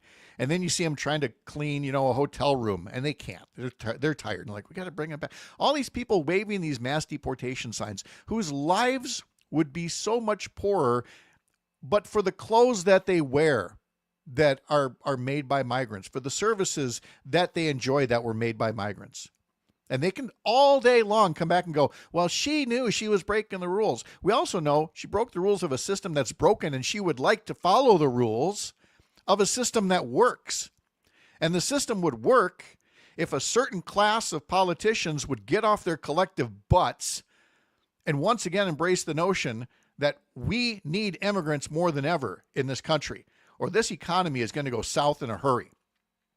The baby boomers and their red caps, they are leaving this mortal coil at a rapid rate, and they are not being replaced in the workforce. And to say, well, they just didn't follow the rules while you don't want to update the rules says a lot more about what your real motivations are. Those folks waving those mass deportation signs one day and pretending to go to church the next day. We need solutions in this country. We don't need mass deportations. It's expensive. It's wasteful of our tax dollars. And it's not targeting the people that are being vilified the most, the ones who aren't citizens but are committing crimes, which is a fraction, a tiny fraction of the immigrant population. But they're easy to villainize. They're easy to vilify, put in political ads with their dark skin and their long rap sheets, compared to all the many, many, many people who come here, make a better life for themselves, escape gang violence, escape human trafficking, until a bunch of white guys come along with their mass deportation signs and policies and say, this country's for Americans, said these people who weren't Native Americans in any way, shape, or form. So they're getting what they want. A good teacher's aide is self-deporting with her American daughters. And we can only hope she eventually makes her way back to this country to do good. Unlike some other people who we'd be all better off if they could somehow be deported right out of any seats of power in our government. Some of you are getting a local update next, and then we'll have our homeroom segment talking about special education funding in about 15 minutes. You're up north.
It is just about 7:23 now on this Wednesday morning, June 18th. Pat Kreitlow up here in Chippewa Falls and Parker Olson at Studio A2 in Madison. Again, we say A2 because from now on, when guests come in here and they start heading toward A1, Parker's going to run out and tackle them and drag them down the hallway into A2. And let's get a window in that thing. What do you say? Here's the thing. You don't have to ask for permission to put that window in there. You just grab that sledgehammer that I know is down there with all the other building supplies, and you just put one hole in the wall, and they're like, well, now we got to do something. We may as well put a window in here. I Not mean, there. That's the back wall or the front wall up there, you know? There's definitely stuff in this room that's heavy enough that I could use as a sledgehammer. I really want. There is a window, however, it does not look anywhere near towards like the entrance. Yeah. So I might have to go through an office or two to be able to see that way, but I think that'd be okay. It's a work in progress. It's okay. From the Eau Claire Leader Telegram, Altoona's new container park aims for a mid-July opening. Let's see. This is talking about how I'm looking at the photo here. Have you seen these where people take these shipping containers, you know, that you might see in semis or on cargo ships and then repurpose them? And this one is like a little community park that will eventually be filled with like vendors and things like that. This particular space, it says, will include 5 total vendors, 3 restaurants, a tap room, and 1 retail space. Wow. I know. I'm like, I've seen this again for people who are looking for unique forms of housing. Have you seen where they're like put in a frame of like apartment buildings, maybe like a stack of 4x4, you know, on top of each other? Okay. I haven't watched any of like the, you know, the HG TV shows or anything like that to know if this is really worthwhile. But I mean, it sounds like it has potential. Maybe. Seems cool. Yeah. Well, the cool thing is I'm looking at the photo here, and it's down near the Altoona rail yard. Okay. Which you know, my dad worked for the Chicago Northwestern Railroad for many years, working the train, worked in the caboose of the trains from Altoona to St. Paul. And at that Altoona rail yard, still as busy as ever, though the railroads don't have the same kind of employment that they used to have. But it's nice to again have development that is kind of embracing, you know, the train tracks. You think of the ballparks, you know, that are built along, like the St. Paul Saints, you know, used to have one that was built along the train tracks there. Sure. So whether it's train tracks, rivers, things like that, it is not having it was just so tiring when every park and every housing development looked the same. There is I think there are new apartments in Whitewater that a buddy of mine and I were driving past. And he looked at them and went, wait a minute, are we in Monona right now? What just happened? Right? Because it's the same thing. Yes. And look, there's a lot to be said about consistency. I mean, part of the reason we have chains now is that there's consistency. If you go to a McDonald's or a Chili's or whatever, you know what you're going to get. I go to a Holiday Inn Express all the time. I know what I'm going to get, but you lose the local flavor that way. And I always tell the story about going to a business meeting when I worked in a different industry, and they sent me to a business meeting in Denver, but it turned out to be at an airport hotel. So all I could see out the window for this entire conference was, you know, the Hilton and the Wyndham and the Hyatt and the Holiday Inn, and I saw a Chili's and a Wendy's and a McDonald's. There was nothing that told me I was in Denver until I went back to the airport, and you can see the mountains out the other way. You know, but otherwise there was no local characteristic like that. Now, Altoona has started doing that. If you're taking Highway 53, which now bypasses Eau Claire to the east of Eau Claire, and you're going through Altoona, and once upon a time, there was nothing there. If I could find one old piece of footage of me as a TV reporter, which we'd be going back 25 years now, and it would be me standing in essentially the woods on a trail saying that someday the highway is going to come through here and all of this is going to be developed. And you're thinking, no way. And sure enough, it is. The River Prairie development it's lovely. Although I would argue it's really filling in, like it's filled in so much now that I feel like it might be losing some of its luster. But again, you can make it uniquely yours. And so now you come to the other part of Altoona and you see these containers that are they're painted in very bright colors, bright yellow, blue, orange, red, are all there. And again, show real promise for being, uniquely local, right there near the rail lines. And so I want to salute that and say, great, bring in the vendors. We need the local vendors. We need local restaurants. Again, there's nothing wrong with a little consistency, but it's definitely a short trip to Cookie Cutterville, isn't it? Yeah, I would definitely rather eat at a locally owned, like, this is us embracing local community kind of place than I would go to McDonald's, as Yeah. much as I love a McNugget. What I have fun with as I've done all my travels now is that if there's one thing McDonald's are known for in this day and age is that all the old men in a local community will gather at the McDonald's for their senior cup of coffee.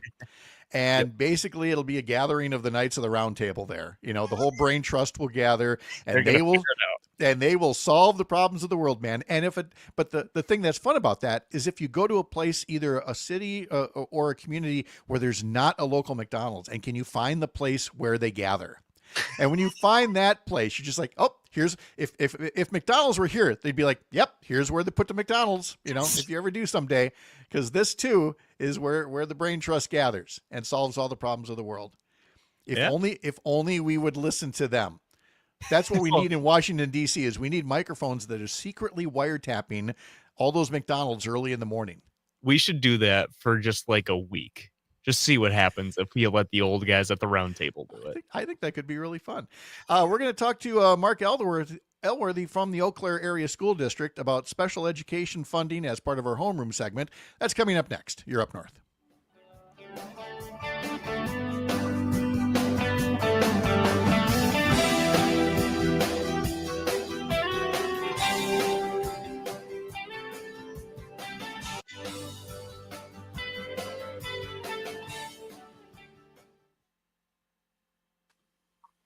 All right, and there is Mark now. Mark, good morning. Morning. The camera likes me better. There. I do remember seeing Pat in the woods in Altoona at some point in time 25 years ago. So. I don't doubt it. So how are you? Yeah, there's how should I put it? Just think if the bypass would have gone through Augusta, that was one of the options. Yes, yeah, exactly. And the thing is, I remember the bypass debate. I'm also old enough to remember the North Crossing debate on where that should go. So it's interesting to see all these things, eventually come into play. Mark, you're the finance director for the school district, right?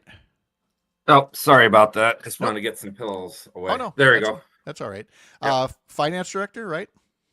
Executive director of business services. Yep. Executive director of business services. Gotcha. Okay. Yeah. Let me get that. I want to get that right in the notes here.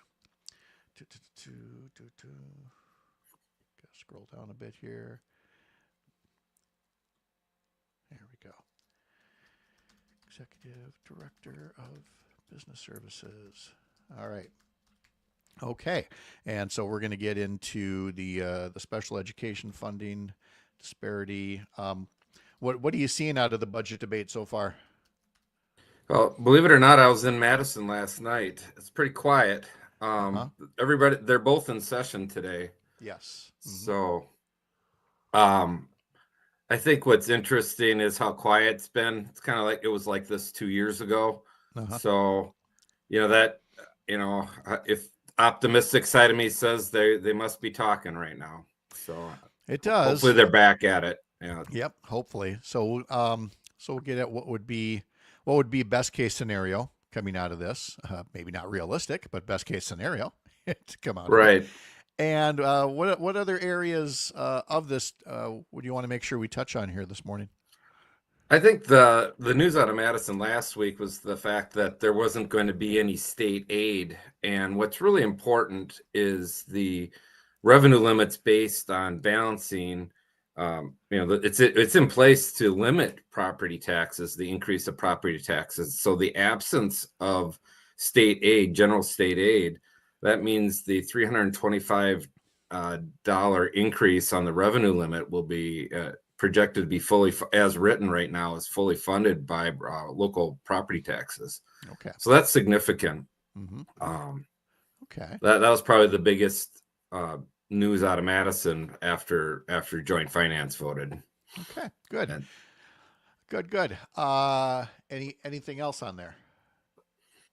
I mean, I think the big part, whether it's special ed funding, what Eau Claire's really believes is that, you know, if our neighbors are doing well, we're doing well. And I think the big parts, you know, I think for many years, whether due to finances and everything, we've just kind of nibbled at the edges of school funding to the point of 20 years ago, we used to be 8th in the nation. Now, according to the Census Bureau, we're about 26.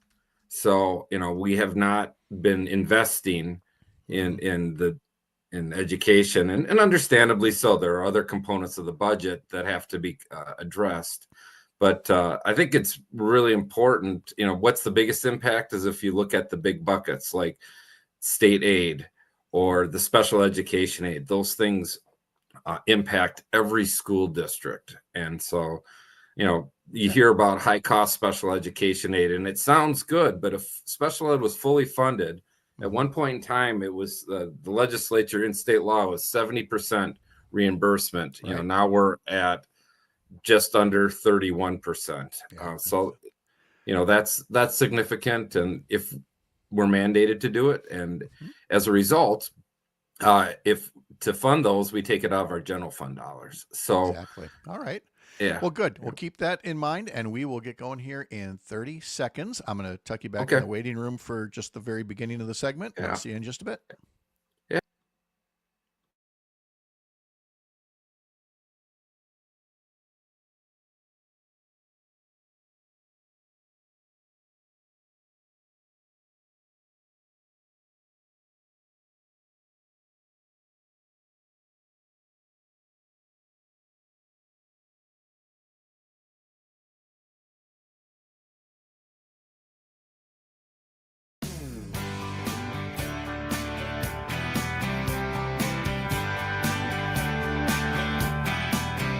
Tomorrow on the program, Todd Alba, Chad Holmes, Sean O'Malley talking about your money in the markets, and Joe Zepecki all joining us on our mornings powered by Up North News here on the Civic Media Radio Network. Baseball tonight, Cubs, Brewers, 6:30 on stations in Richland Center, Oshkosh, Racine, Kenosha, Park Falls, and Hayward. Head over to civicmedia.us to learn more.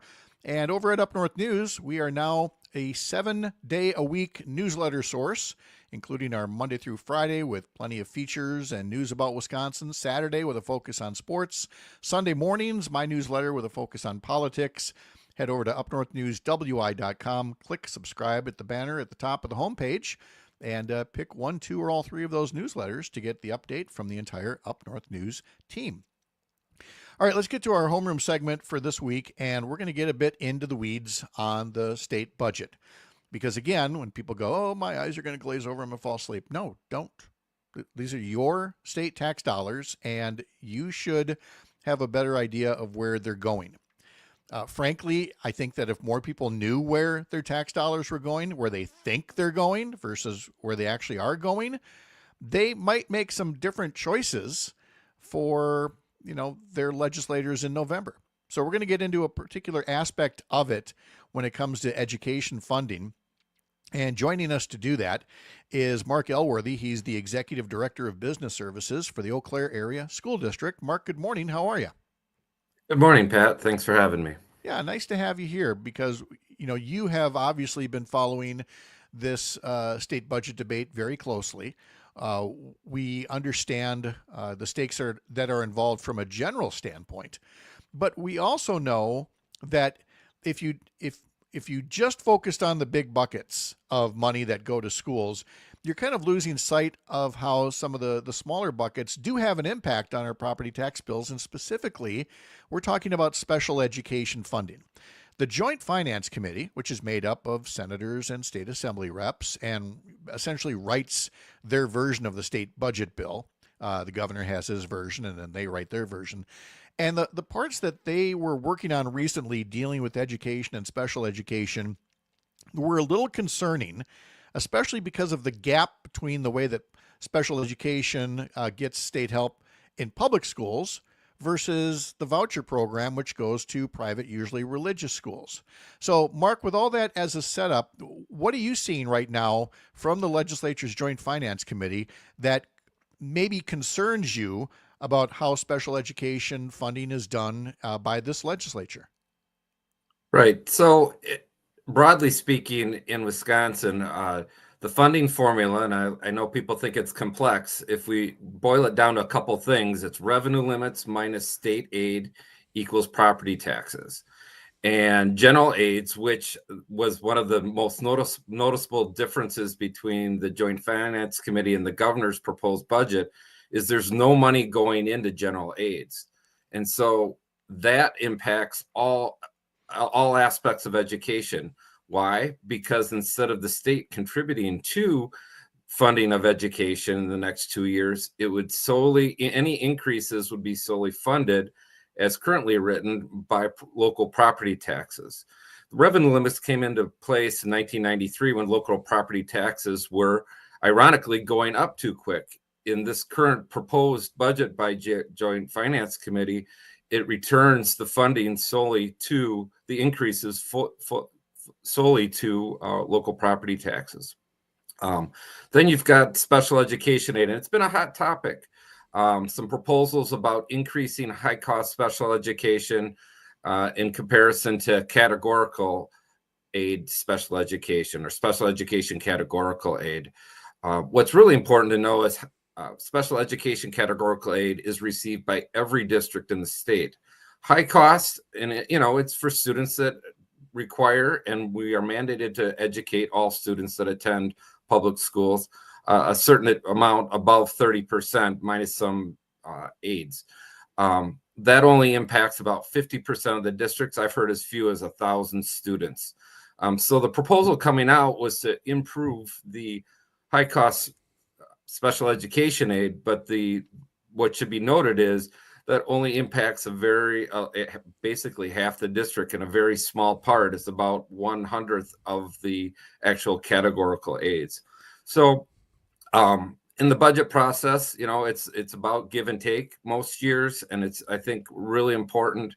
I appreciate the opportunity to be able to be here to educate that special education categorical aid, state categorical aid go to all districts, and that really moves the needle. Right now in Wisconsin, we're about 28th in the nation. 20 years ago, we used to be funding our schools we were ranked 8th. So that's a significant difference. And so why are we in this place? It's because funding has either been frozen or just addressed in very small amounts over the last 20 years. And this is a rhetorical trick that I've seen a lot and really wanted to call out, because again, you've got that big bucket of money of categorical aids. You've got the slightly smaller bucket of special education categorical aids. And then you've got the even smaller bucket of high cost special education aid that you were just describing. And the tactic is that you get, in this case, a certain group of legislators saying, hey, look at how much we've put into this small bucket over here. But as you just pointed out, that bucket is so specialized that only about 50% of school districts even need to tap into that bucket, when what would really help would be, either in the larger bucket of special education categorical aid or just general state aid overall. But for one reason or another, you've got people saying, well, we're at least putting a lot into this much smaller bucket, so that ain't nothing, but it's not nearly what it could be. Mark? Yeah, it's not surprising. That has been the decision-making voting pattern of the recent past, right? And again, why are we here? It's because we've underfunded, whether it's schools in general or specifically special education categorical aid. If we fully funded special education categorical aid, there would be no need for high-cost special education aid. That's a magnificent point.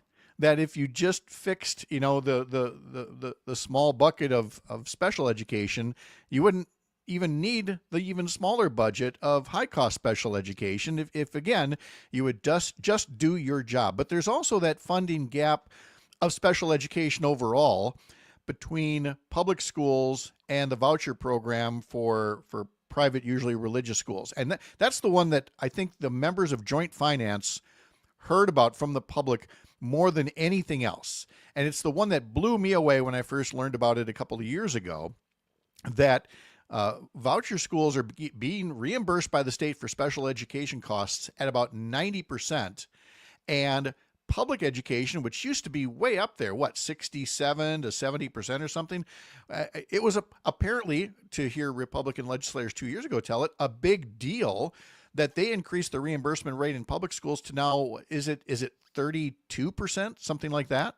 It's targeted for 33.3%. Oh, okay. DPI just came out with their annual calculations. It's just under 31, because the costs to educate do not keep up. The funding's always been some certain, so it's a fixed amount, and get it, it's a budget, right? And costs increase over the biennial budget, and so it's traditionally lower than the targeted amount. But yeah, and I think you're right. The concept of addressing high cost special education, how should I put it, got attached to the vouchers and special ed. I think it probably, how should I suggest it? The benefits of making this adjustment aren't significant enough. Again, the special education categorical aid would make the difference. But again, it became a dialogue. People reached out. And so, it was written in and approved by the Joint Finance. We are talking to Mark Elworthy, who is the Executive Director of Business Services for the Eau Claire Area School District, and specifically about special education funding and some of the disparities that are involved in it. For folks who would say, Mark, well, why are we even talking about state reimbursement of special education funding? The whole reason it was set up in the first place deals with the fact that special education costs, it costs a lot more to provide education to children with those special needs. And so initially the state wanted to help out with that higher cost. As that percentage has come down over time, correct me if I'm wrong, but those higher costs to take care of kids needing special education, that just then goes into the general budget, and that costs all property taxpayers rather than having the state reimburse a share of it.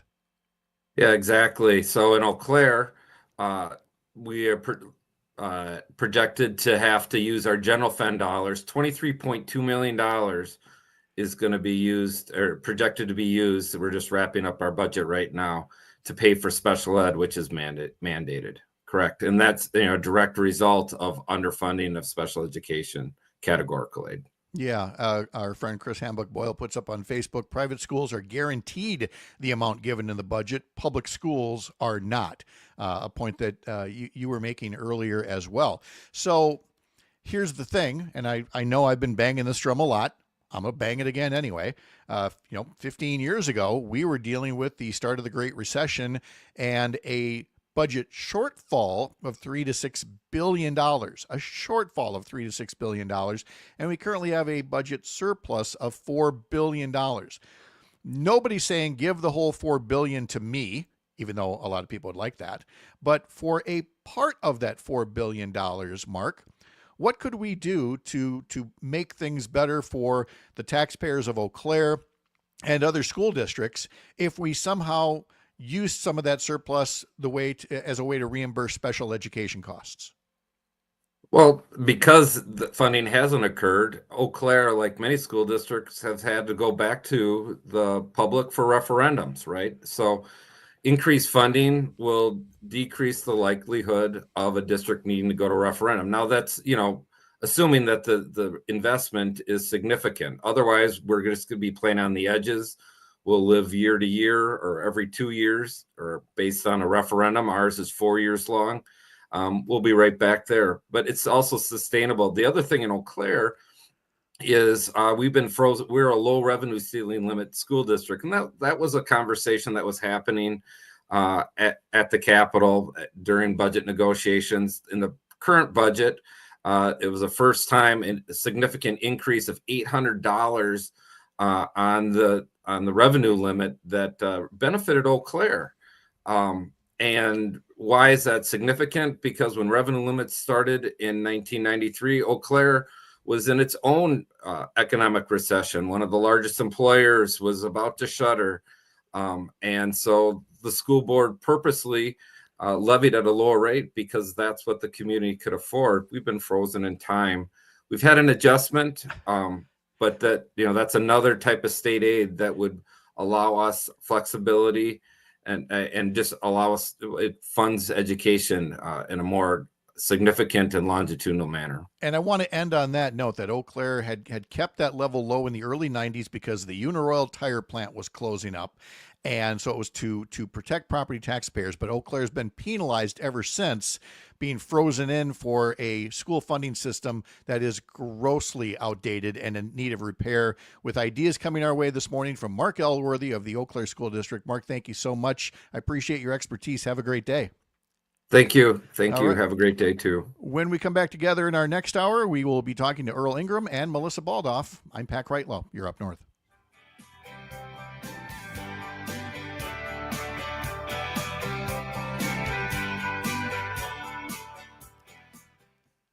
All right, we are in commercial and we are good to go. Mark, that was spectacular. Thank you so much for the explanation.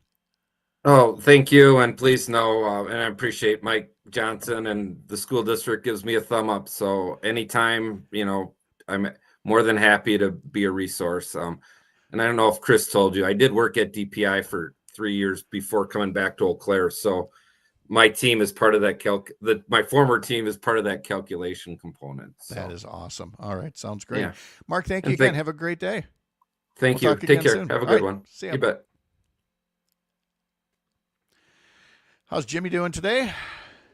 Doing all right. Yesterday was our 5:30 in the morning football practice, so this is like sleeping in for me. Yikes. That was a good segment. I'm on a school board, so, Yeah. all this state aid stuff is speaking my language. Oh, without a doubt, and again, like you said, there's just, you can nibble at the edges all day long, but you're nibbling at the edges of an outdated system. Yeah, absolutely. It sucks for being a small rural district with declining enrollment right now, because every year it's like, well, what teachers do we not hire? What are we not offering? And the answer usually is, things like, advanced credits, things like that, and extracurriculars at some point. So Yeah, right. Prairie du Chine's a great example. So. Okay. Do you have any stories you've been working on the past couple of days we can talk about? I did send you a short list of stuff I've had on the last 3 days. Oh, look what you've done. You've sent me a list right here. Yeah, the Derek Van Orden stuff I have not put in newscast, but I'm aware of it. If that's the route you want to go, I just don't like talking about politics. So No, don't worry about that. Let's see. He just keeps talking trash, and I try not to run it unless it's like he's actually affecting policy decision, which he hasn't. I don't think he's had a single bill passed, but He has not. No. Yeah. Okay. So No, I appreciate the info here. So let me get that.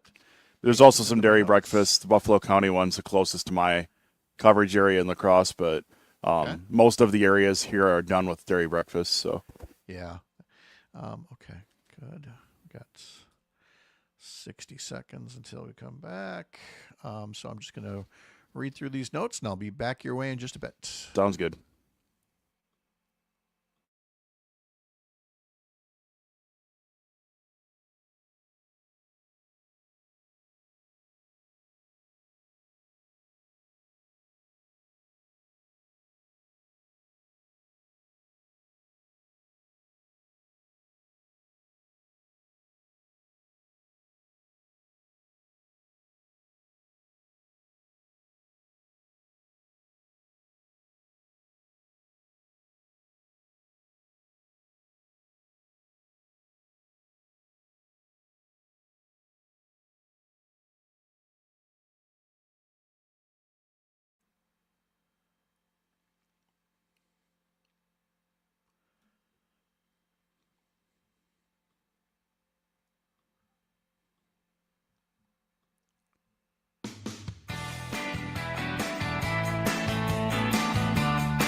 Hey, let's get an update now on some Western Wisconsin stories that Jimmy Kuska and others at Civic Media are working on. Jimmy, how are you today? I am fantastic. Great to be back this week with you. What you seem so refreshed. Did you sleep in this morning? Did you get a little extra shut eye? Oh, I certainly did. So in the summer, with the new WIAA rules on contact days, we're allowed to have additional workouts, voluntary, of course, in high school sports, and I'm a high school football coach. So on Tuesdays, we are holding 5:30 in the morning conditioning practices. So yesterday, I was up 5 o'clock setting up cones on a very wet football field with like 3-inch tall grass. So today, I got to sleep in a little bit and actually. I had to listen to most of your show this morning, but it feels good not to have to go at 5 in the morning. I got to sleep in to listen to an early morning radio show. That is really saying something. And not just a coach, but also a school board member. So I'm sure our discussion in our last segment was not alien to you one bit in terms of the difficulties every school district faces in putting together their budgets. Yeah, and the difference, in the last segment we're talking about Eau Claire, a school district that I know pretty well because I lived in Eau Claire for a long time. I'm a school board member at a small rural district in Wisconsin where, as of a couple of years ago, the data showed 70% of rural districts in Wisconsin had declining enrollment. So that's presenting additional challenges to the school funding mess that we're in. It's forced a lot of schools to go to referendum, as I think you've probably discussed a million times on your show. It is a real challenge as the budgets that were set this year in our area.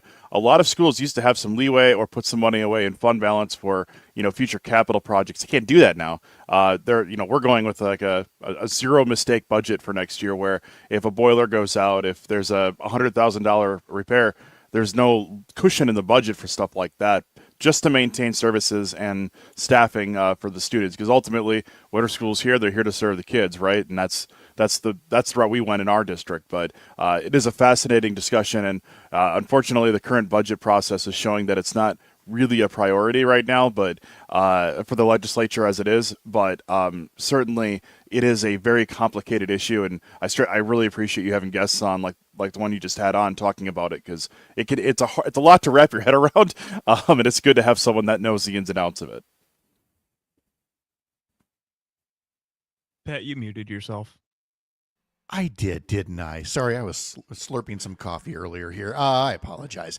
The point that I was making is that's why we need good people serving in local government, either as elected officials on these boards or serving like as a finance director, to really learn the numbers and not just grouse about the system, but actually try to be part of the solution. Another example where you see that is at the local government level, not just for schools, but cities, for counties.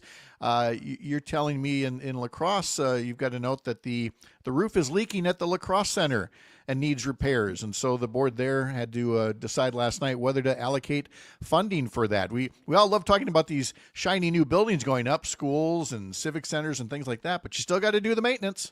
Yeah, and you still have to do all the planning. You still have to do all the zoning. I mean, there's a lot that goes into any kind of school project, right? Well, the La Crosse Center Board, they had to move $60,000 around just to fix a leak in the roof, but that takes multiple levels of approval to get done. La Crosse also had to approve rezoning a couple of areas so that the school district, which had a referendum approved last year to consolidate its elementary schools, well, they just got the last stage of approvals from the city and the Common Council to actually go ahead and do that, building a new elementary school at the Hogan administrative site, and then adding on at another location, but also closing a couple of elementary schools. So when you talk about school issues and funding issues, there's really two parts of it. One, there's the funding formula is way outdated and the infrastructure is really aging, but also with declining enrollment pretty much across the board, whether you're urban, suburban, or rural, it's forcing school districts to close buildings, and pretty much across the board in the state, you're seeing school closures and properties go up for sale. And La Crosse just went through some very contentious referendums to get to this point where they're able to start moving the elementary schools together a little bit, because some of the buildings were sitting half empty. Wow. We're talking to Jimmy Kuska here about some Western Wisconsin stories. And speaking of infrastructure and replacement costs, in Trempealeau, the DNR is investigating a bridge that was burned, and Assembly Representative Steve Doyle has had some things to say about what it's going to take to fix up the Tank Creek Bridge. Yeah, and this bridge on May 15th was apparently set on fire. The DNR is trying to learn more about it, but Steve Doyle posted on social media that now that they've dug into it a little bit, the cost to replace this bridge would be multiple millions of dollars. And this is a bridge that connects a 24-mile trail along the river. So it's a very frequently used trail, and there's no detour for it because you're going through, as you know, in western Wisconsin, there's a lot of rivers, there's a lot of wetland, a lot of marshland. This is, for people that like recreation, and I'm sure if you live in the Driftless, this is, this is what you live here for.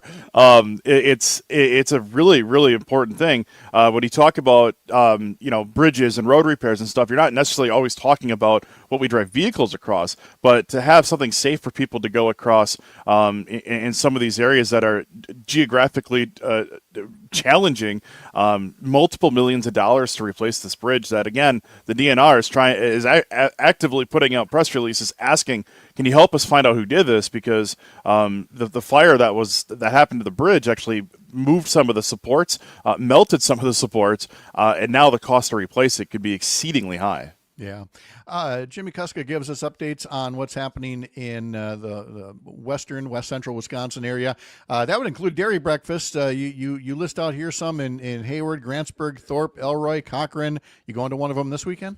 So I've already made my rounds because we had all of ours kind of in the last 2 weeks. So I got to go to Grant counties, Richland counties, Crawford counties. But I tell you what, dairy breakfasts are one of my absolute favorite things about living in Wisconsin. There's nothing better getting up in the morning and grabbing yourself a big old stack of pancakes and some cheese curds. They are the best. Jimmy Kuska, thank you so much. Appreciate it. Have a great day. Thank you. All right. And James Kelly will be here from our Chippewa Falls newsroom to tell us about stories he's covering in Northwest Wisconsin. But on the way in our 8 o'clock hour, Earl Ingram's going to be here. We'll talk a bit about the history and preview Milwaukee's Juneteenth celebration. Also, Melissa Baldoff and the updated forecast from Brittany Merlot. I'm Pat Kreitlow. You're up north.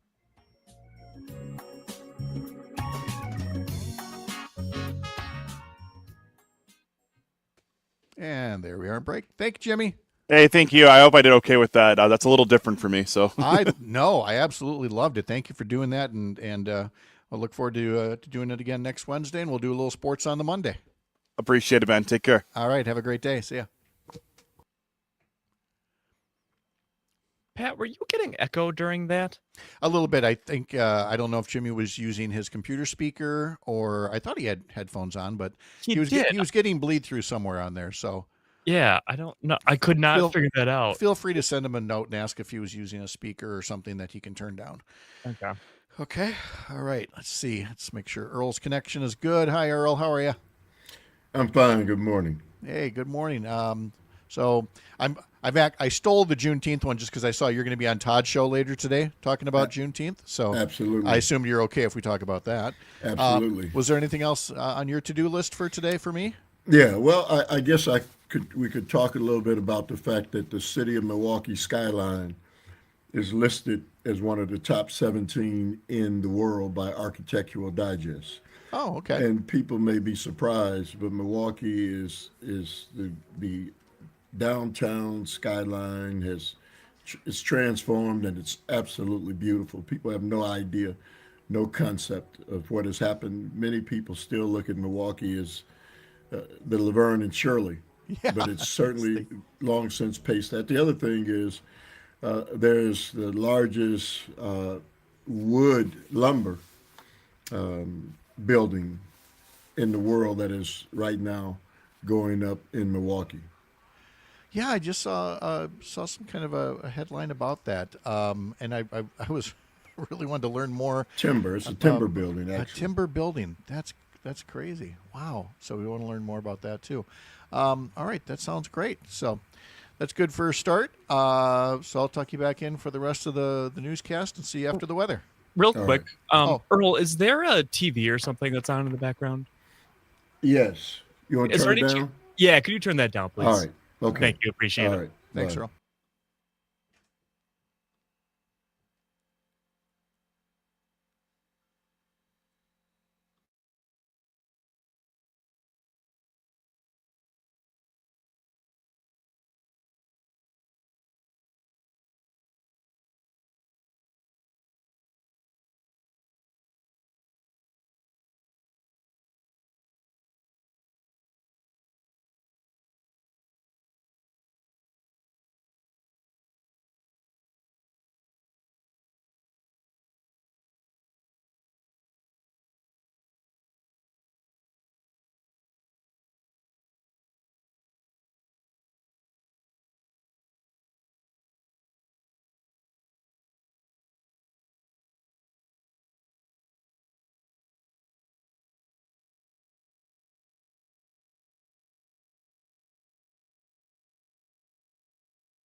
Live across Wisconsin on Civic Media, you're listening to Mornings with Pat Kreitlow, powered by Up North News.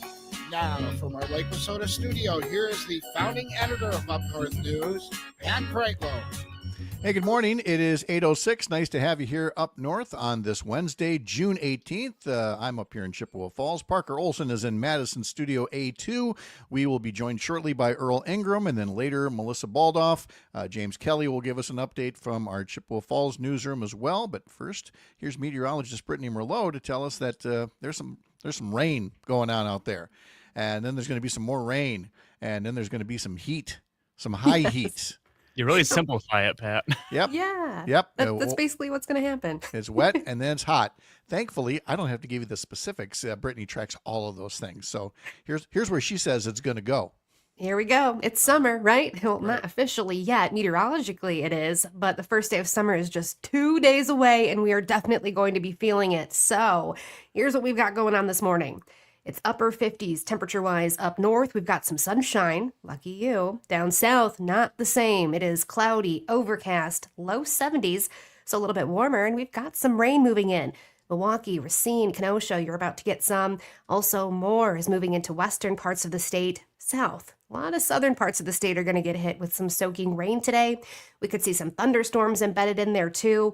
And far southeast, you could see some potentially flash flooding events going on because you could get 1 inch to 2 inches of rainfall total throughout today. So areas down south, it's going to be a soaker. Up north, a little bit less of that. We will get cloudy and we will see chances for showers and storms, especially this afternoon and evening, but none of them are really looking strong or severe.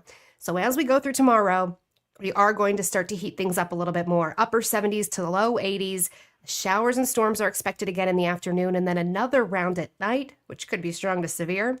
And then, of course, more on Friday as a warm front lifts through. Those have the potential to be strong to severe once again. And then we're going to be in the sauna. That's what I'm calling it, because dew points are going to be in the mid 70s, which is pretty oppressive. That is very muggy, hot, and humid conditions paired with temperatures in the 90s. Our heat index is going to feel like 100 degrees on both Saturday and Sunday. So start hydrating right now. So we've got grandkids coming to visit, the younger ones this weekend, 3 and 6 years old. And so at first we thought, well, okay, pontoon ride, that's going to be a must. But then we looked a little bit more about the forecast and decided that we got to head to the garage today. We got to dig out all those sprinkler toys. There's a lot of a little kid slip and slide, and of course all the little the little water guns and things like that. So if anybody's interested, Kreitlow Backyard, we'll have all the water toys out this weekend. That is the best way to stay cool and have some smiles too. How adorable. I love it. I know. When you mentioned the first day of summer, it gives me that every season changes. I get this whole thing about the earth, being on its axis the way that it is. And that's why, you have like up at the North Pole, you're going to have 6 months of daylight, as opposed to 6 months in the wintertime of complete and total darkness. And it's still, I know this goes way beyond the weather, but why are we tilted the way that we are? It's 23.5 degrees because I looked it up because that's what nerds do.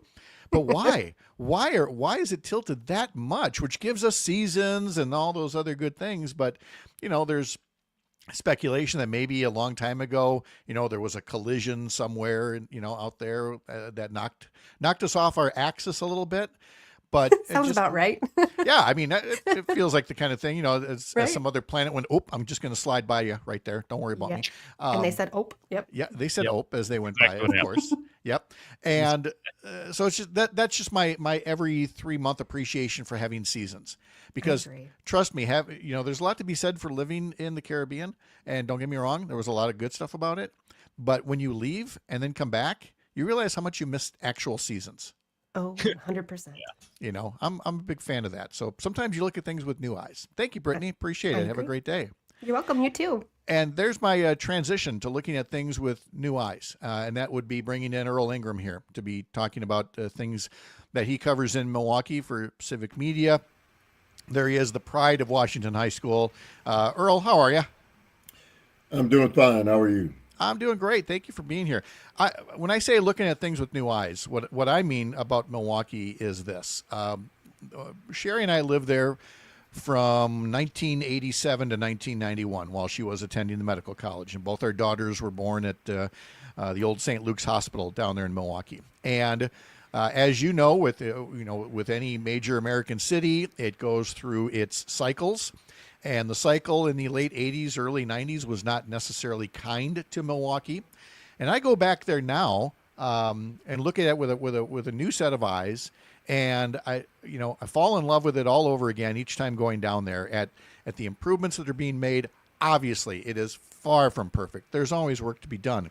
But the fact that there are people willing to do that work, and it leads us into one of the stories we wanted to share this morning, and that's the Milwaukee skyline, which back in 1987 was one building, the old U.S. Bank building, and whatever it's called now.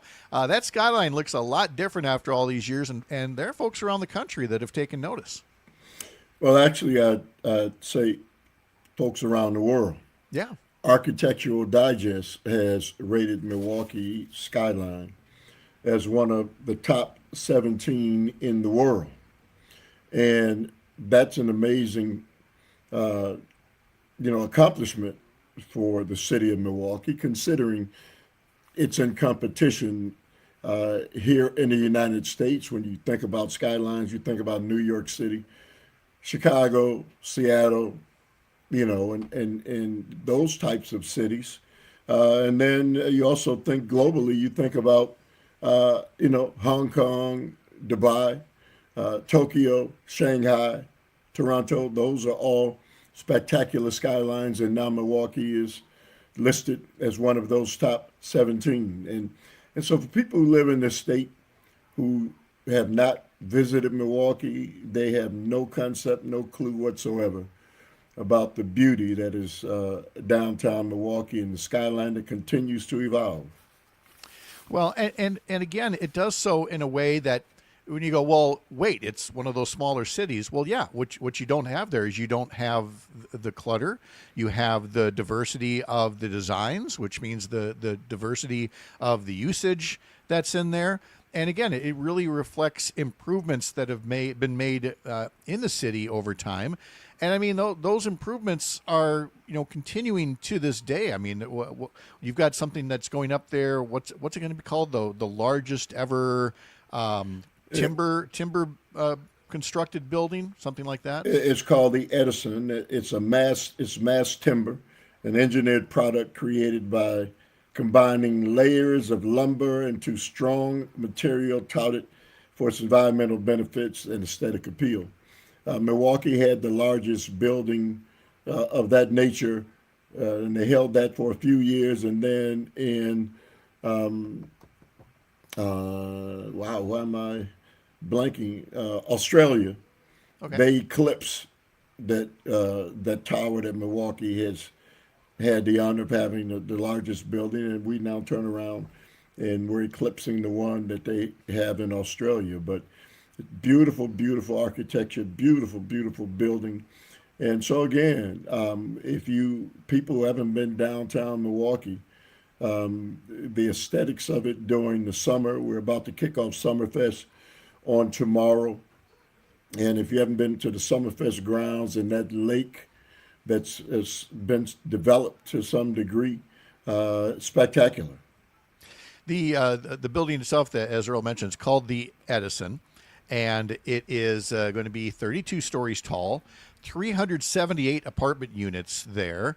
And again, most of the materials will be coming from U.S. supplies, but not all of them by any stretch of the imagination. And I do recall seeing a story sometime back that, Donald Trump's tariffs are going to cause some issues with construction here, because again, we get a lot of timber, say from Canada, for example, one of our best allies, but Donald Trump is picking a fight with all of our allies here, and I can't even tell you for sure, Earl, if these tariffs on timber are going to affect the building of the Edison Tower. I don't know if they know, because with Trump, you get something one day and then you hear something else the other day, which, again, if you're building one of the largest ever, mass timber buildings, that's got to be a little perplexing. Well, I'm pretty sure that it probably is, because I don't know if that timber is produced here in this country. And so their plans for erecting this building had been in the makings for somewhere around 3 to 5 years, and now they broke ground just the other day, and so we'll see.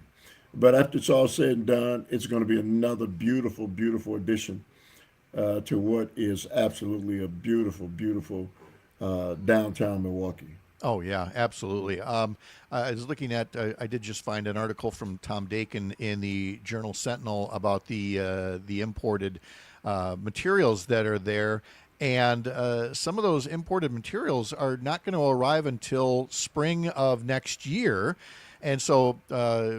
Apparently, it's noted in the article here that creates a lot of uncertainty regarding how trade negotiations are going to ebb and flow over these next over the next year or so here.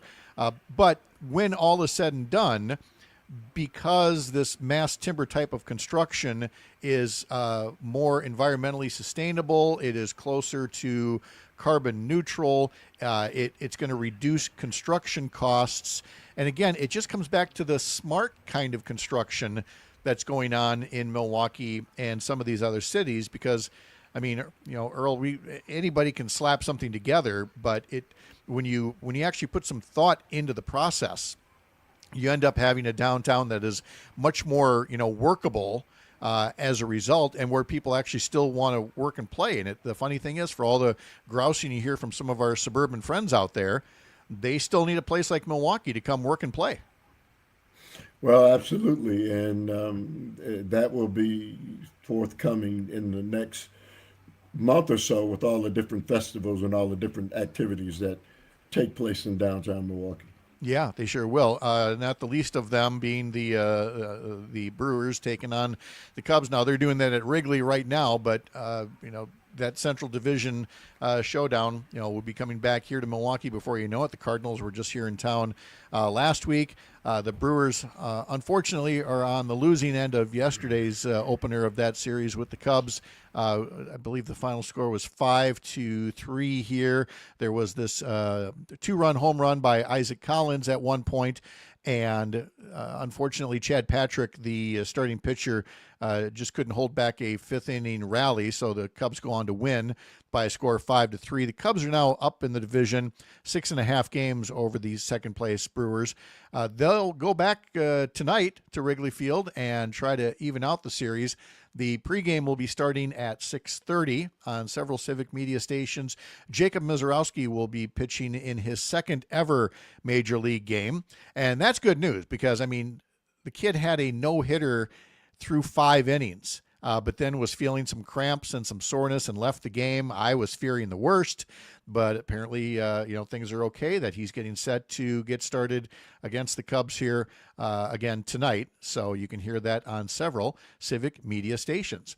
A local update is coming up next for some of you. For those of you hanging here, we're going to continue our conversation with Earl Ingram. I think we'll get into a little Summerfest chatter coming up. And when we're all back together in our next half hour, we'll be talking to Melissa Baldoff. That's all here from the heart of America's Up North, live from Lake Wissota. Thanks for making this the place to spend part of your mornings. I'm Pat Kreitlow, and this is the Civic Media Radio Network.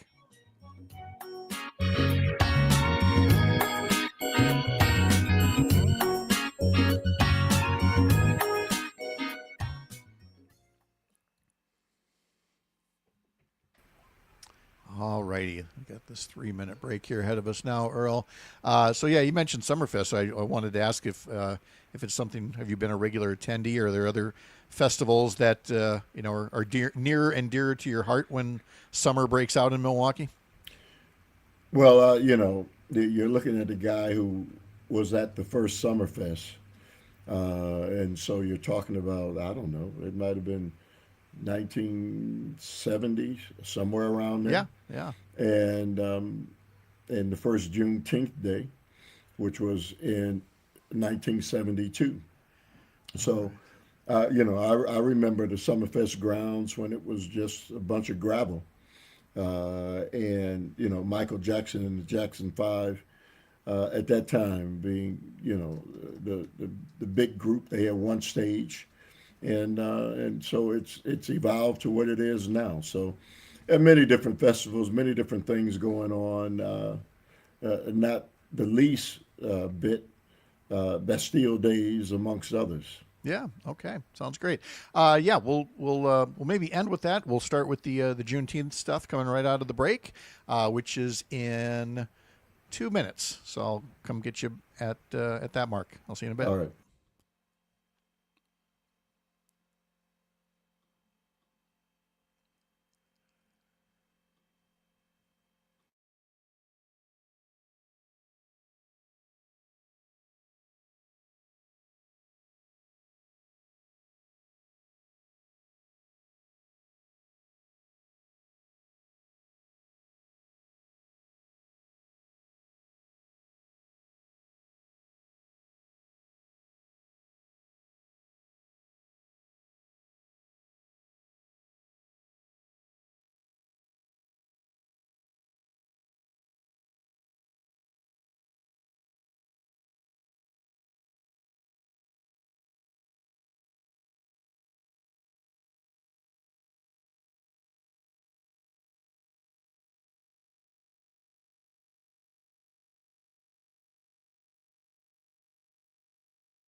We have got Civic Media reporter James Kelly coming up a half hour from now from our Chippewa Falls newsroom to tell us about the stories he's covering in that part of the state. Meanwhile, down in the southeastern part of the state, we've got Earl Ingram here, and we're going to be talking about the Juneteenth holiday, which is tomorrow, that an increasing number of communities and businesses are recognizing. So we wanted to find out how Milwaukee is marking Juneteenth.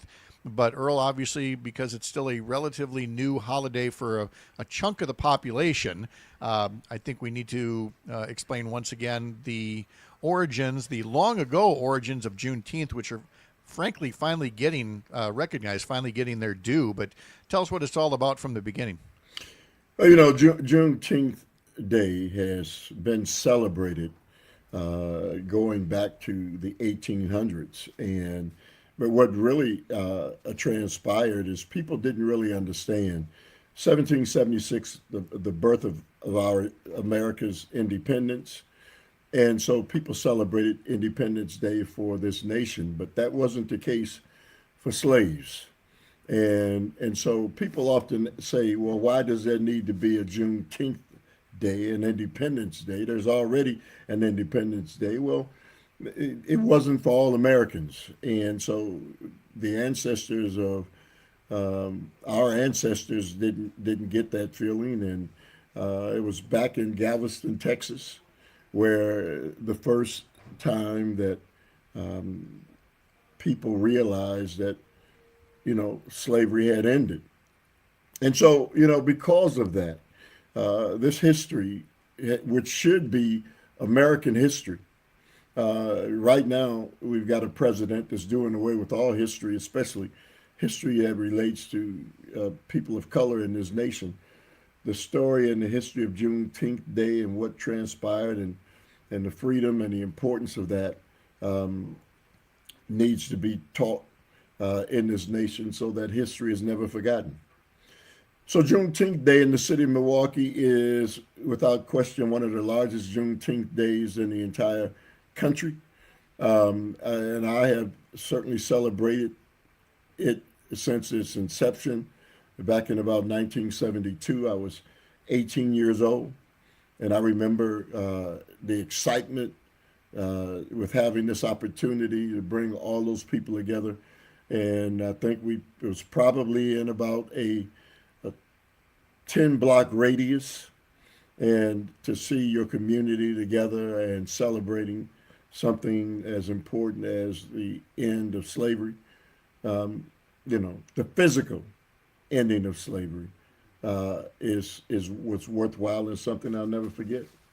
And it is worth noting when you talk about the current administration. I mean, this is marked because even though, the 13th Amendment had been ratified, and even though the Civil War had, for all intents and purposes, ended, it wasn't until June 19th, 1865, that an Army Major General told the last group of slaves that they had been freed, or enslaved people that they had been freed. They wouldn't have known about it, and that's definitely in keeping with a political class of people in this day and age that would do whatever they could to hold people back if they could. And it's why I think so many of us were happy that former President Joe Biden recognized it as a holiday. So you have this celebration that's going to be happening in Milwaukee tomorrow. A lot of places will have holidays tomorrow as well.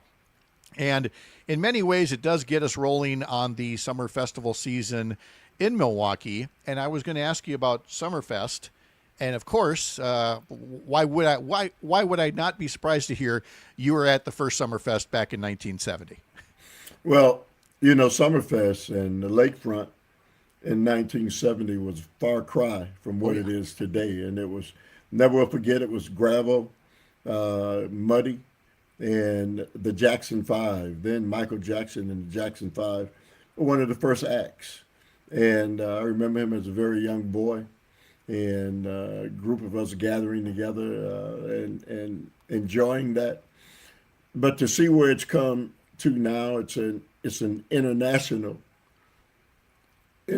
recognized festival, and one of the best in the entire world that takes place every year. It kicks off tomorrow, June 19th. There's a new twist to it this year. Juneteenth Day, a part of it will be celebrated on the festival grounds. So it's an exciting time. In addition to the fact that there'll be 30 to 40,000 people gathered within a 10-block radius. If you can envision 30 to 40,000 people in a 10-block radius, that's what Juneteenth Day is. I'll be there the entire day on tomorrow and seeing people that you hadn't seen, in a long, long time. It's a bit of a homecoming, I guess, is one way that you could put it. And look, there have been some festivals already. Polish Fest, for example, was last weekend. You've got we've got the Bloody Mary Festival is listed on here. There's the Harley Davidson Homecoming is on July 10th. There's Rainbow Summer July 14th. Bastille Days is on July 17th. I mean, on and on it goes. And I feel fortunate to have lived there at a time when Summerfest was, again, this was 30 years younger and was still very accessible. But if anybody's never been down there, Earl, you got to tell them to go. You got to tell folks get down there and attend this stuff. It's just too fun to miss. Well, and it's really, if you look where Summerfest is situated, it's the most expensive plot of land in the city of Milwaukee and actually in the state of Wisconsin. And it's right there on Lake Michigan. We're not talking about a river walk. We're not talking about things that are built on rivers. It's built on a lake. A beautiful, beautiful lake, and that's what makes it so inspiring. It's beautiful. It's the breeze is amazing, and can't recommend it enough. Earl, thanks as always for the visit. Have a wonderful day. You as well. All right, coming up next, we're going to talk to Melissa Baldoff. First, a reminder, sign up for our newsletters, plural, over at our homepage, upnorthnewswi.com. I'm Pat Kreitlow. This is the Civic Media Radio Network.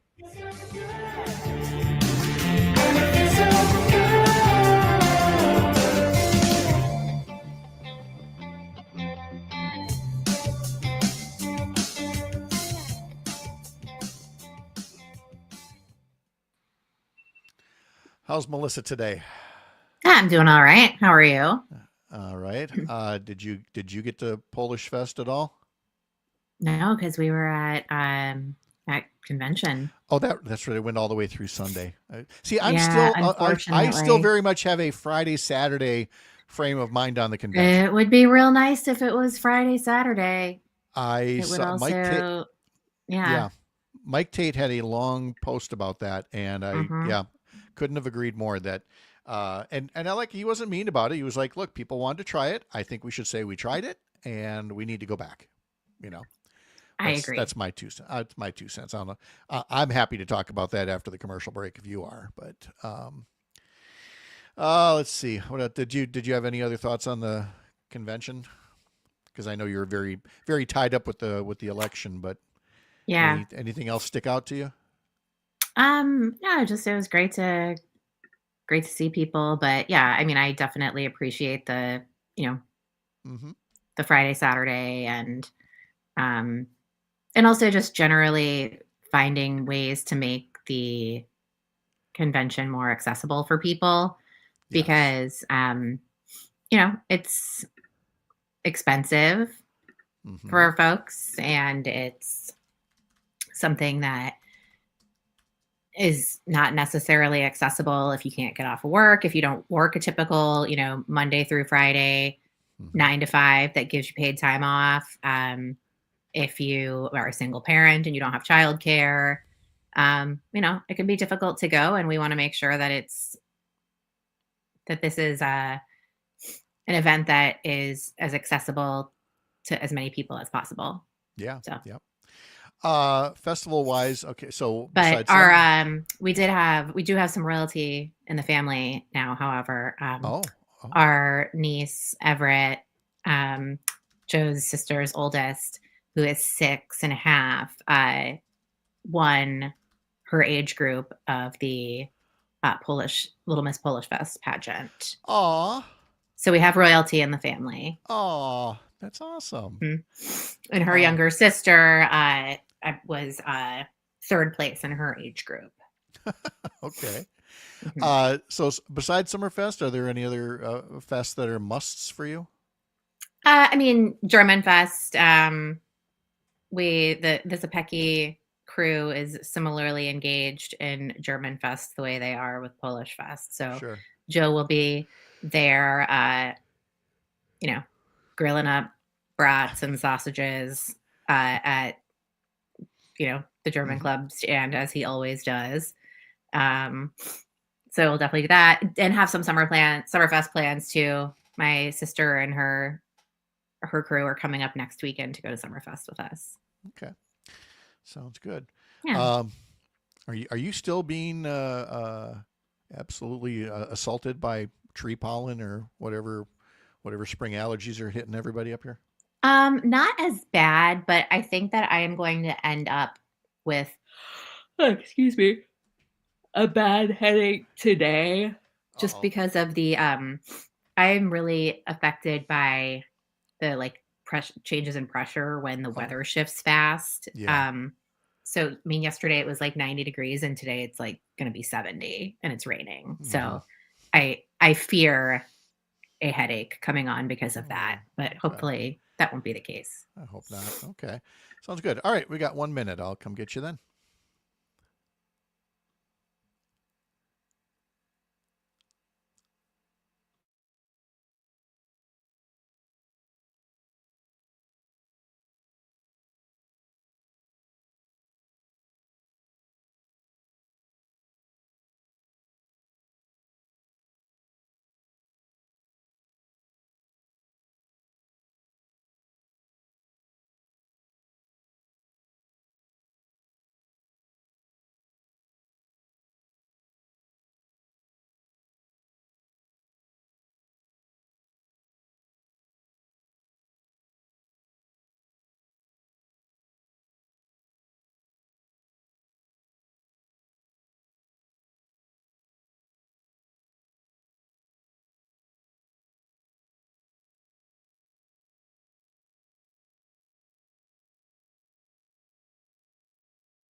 In today's edition of our daily newsletter, sign up for it at upnorthnewswi.com. We've got a story on the Wisconsin Center for Dairy Research as part of our June Dairy Month coverage. All kinds of ways that scientists look at having impact on the quality, the texture, the flavor of cheese, a cheese's shelf life, marketability, and more. So learn about that.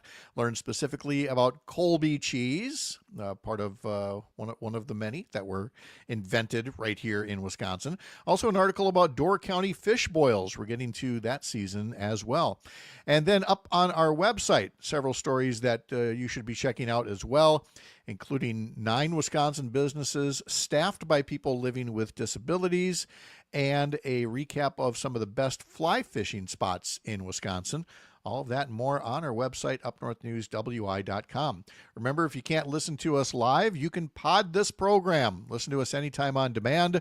Head over to Spotify or Apple and subscribe to Mornings with Pat Kreitlow, powered by Up North News. Time for our climate check with political strategist Melissa Baldoff, who also had a busy weekend at the state Democratic Convention, where her hub's Joe Zepecki will join us tomorrow and talk about the campaign for state party chair.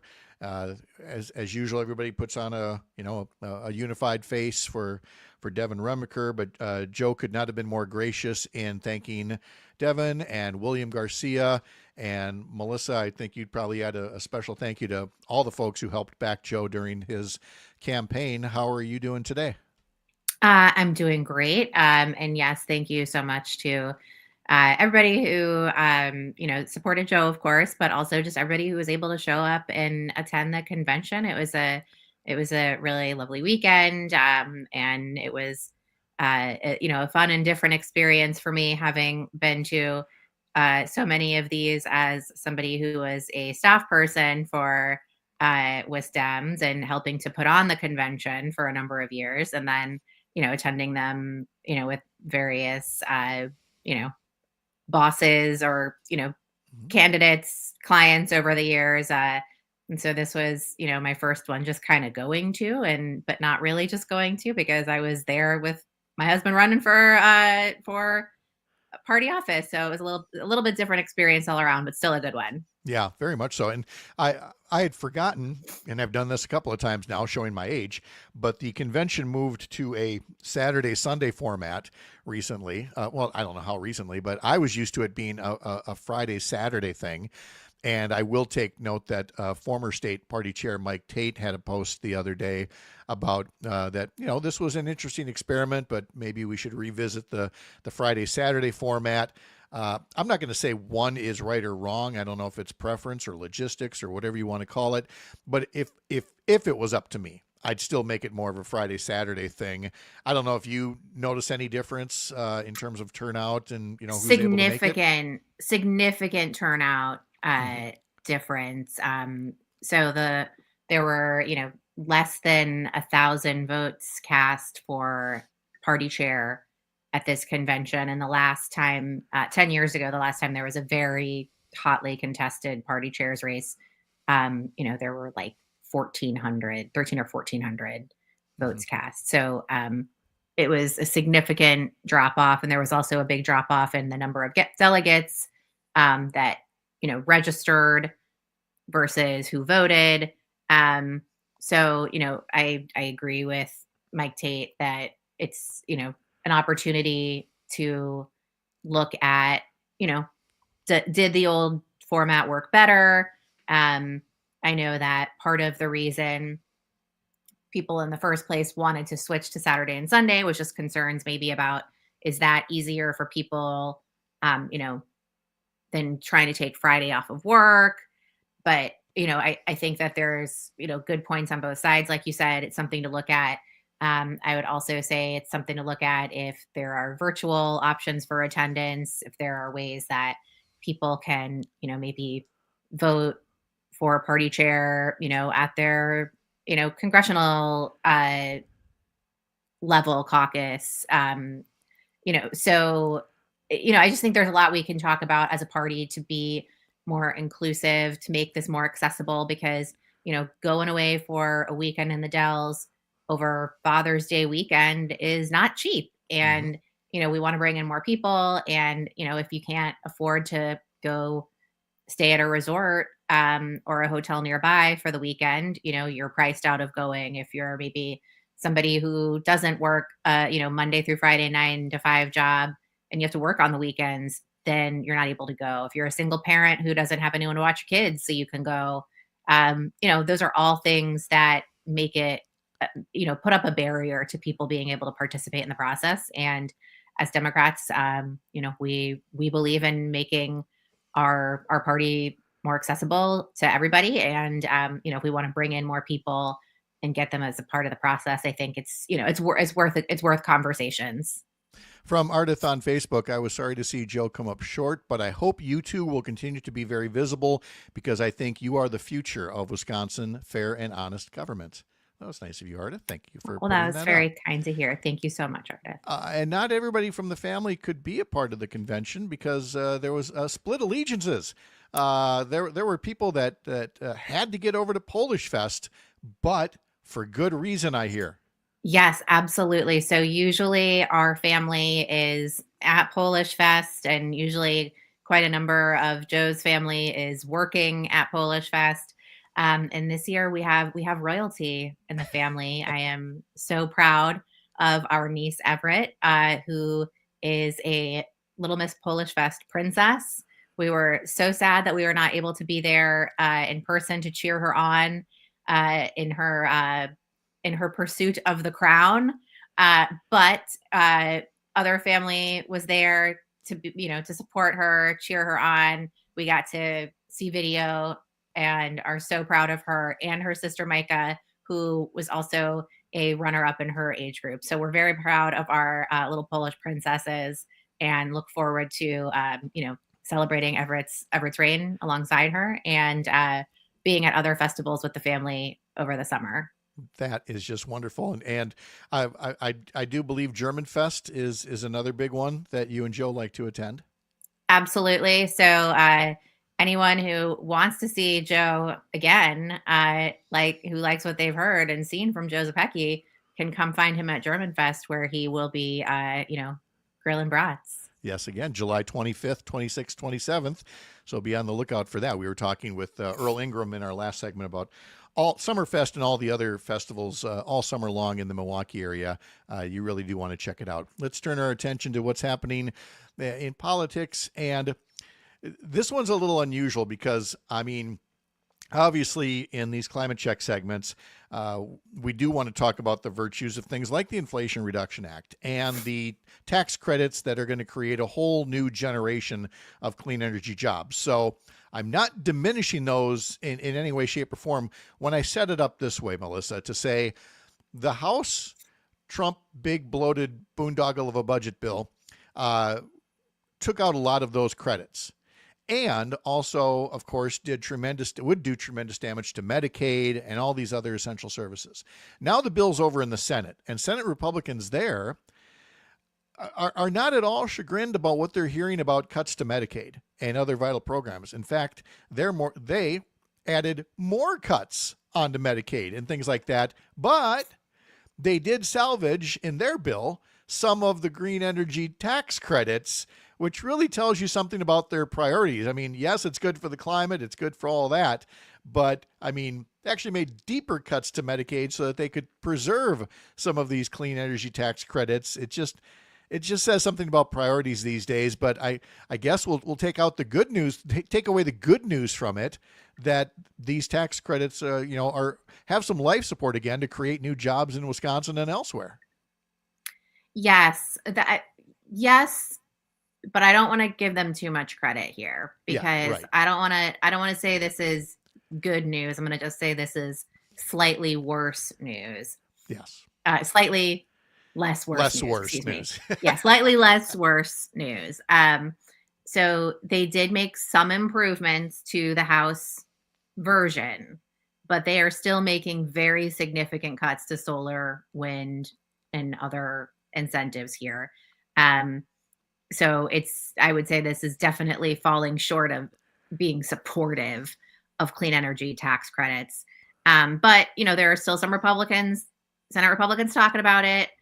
And there's still a little bit of time for some movement. And that's why we need people to keep talking to their senators and their members of Congress, because there is still opportunity to make changes here, which I think is the biggest takeaway people should have, that their voices and their advocacy have made a difference so far and can continue to do so. We've got some time. I mean, things are moving. There's that self-imposed July 4th deadline, but there is not a whole lot of room left between now and then for Republicans to meet that deadline. It's, looking more and more likely that they won't make it. So either way, though, the urgency is real, that we need folks reaching out and talking about this publicly.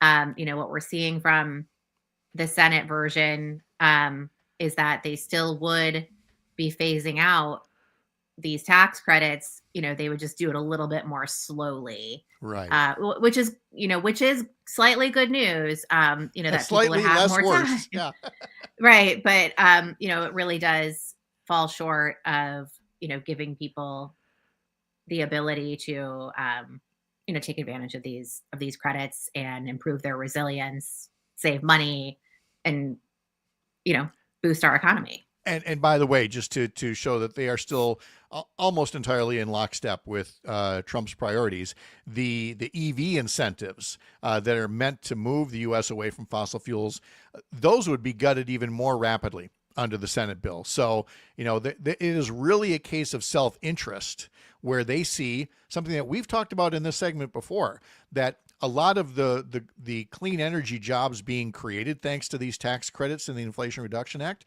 are actually happening in red states and in red districts at a far greater rate than in districts and states that have Democratic elected officials. And so they're seeing the thing that is, most narrowly in their self-interest and saying, oh, well, we're good with those after all, I guess. But I mean, that's the only reason. There's nothing altruistic about this whatsoever. No, of course not. Of course not. There's nothing here that's, doing the right thing because it's the right thing to do. The motivation to do the right thing would be to, absolutely protect themselves and their interests. But if we can get something positive out of that, that selfishness, I'll take it. Right. If the outcome is that we get the right policy, whatever the motivation is, I'll take it. But it's not the ideal way to get this done. No, our theme today, less worse. That's right. Sometimes you take what you can get. Melissa Baldoff, thank you so much. And we will talk again real soon. All right. Sounds All right. Thank you so much. Coming up, a local update is next for some of you, followed by Matt Nair on Air with Dr. Kristen Lyerly joining in at about 9:30. For those of you hanging here, we will wrap up the program with some Western and Northern Wisconsin news headlines with James Kelly right here in Chippewa Falls. And tomorrow, Todd Alba, Chad Holmes, Sean O'Malley, Joe Zapecki. Remember, you can follow me over at upnorthnewswi.com. This is the Civic Media Radio Network.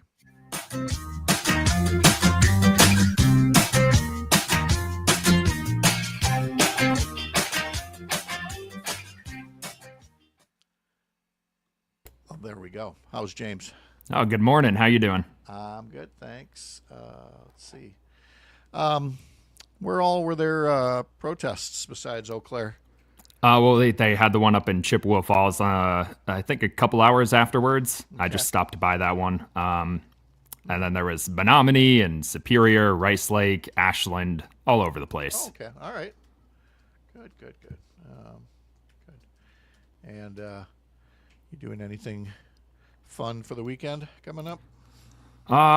We'll see. Sometimes we'll see. It seems like every weekend something or other has been popping up that's like, oh, well, I guess I can go cover that. Well, maybe not this weekend. The heat index is going to be 100, 101, something like that. So yeah, I don't operate well in that kind of heat, that kind of sun. Not for me. How's the air conditioning in that building there?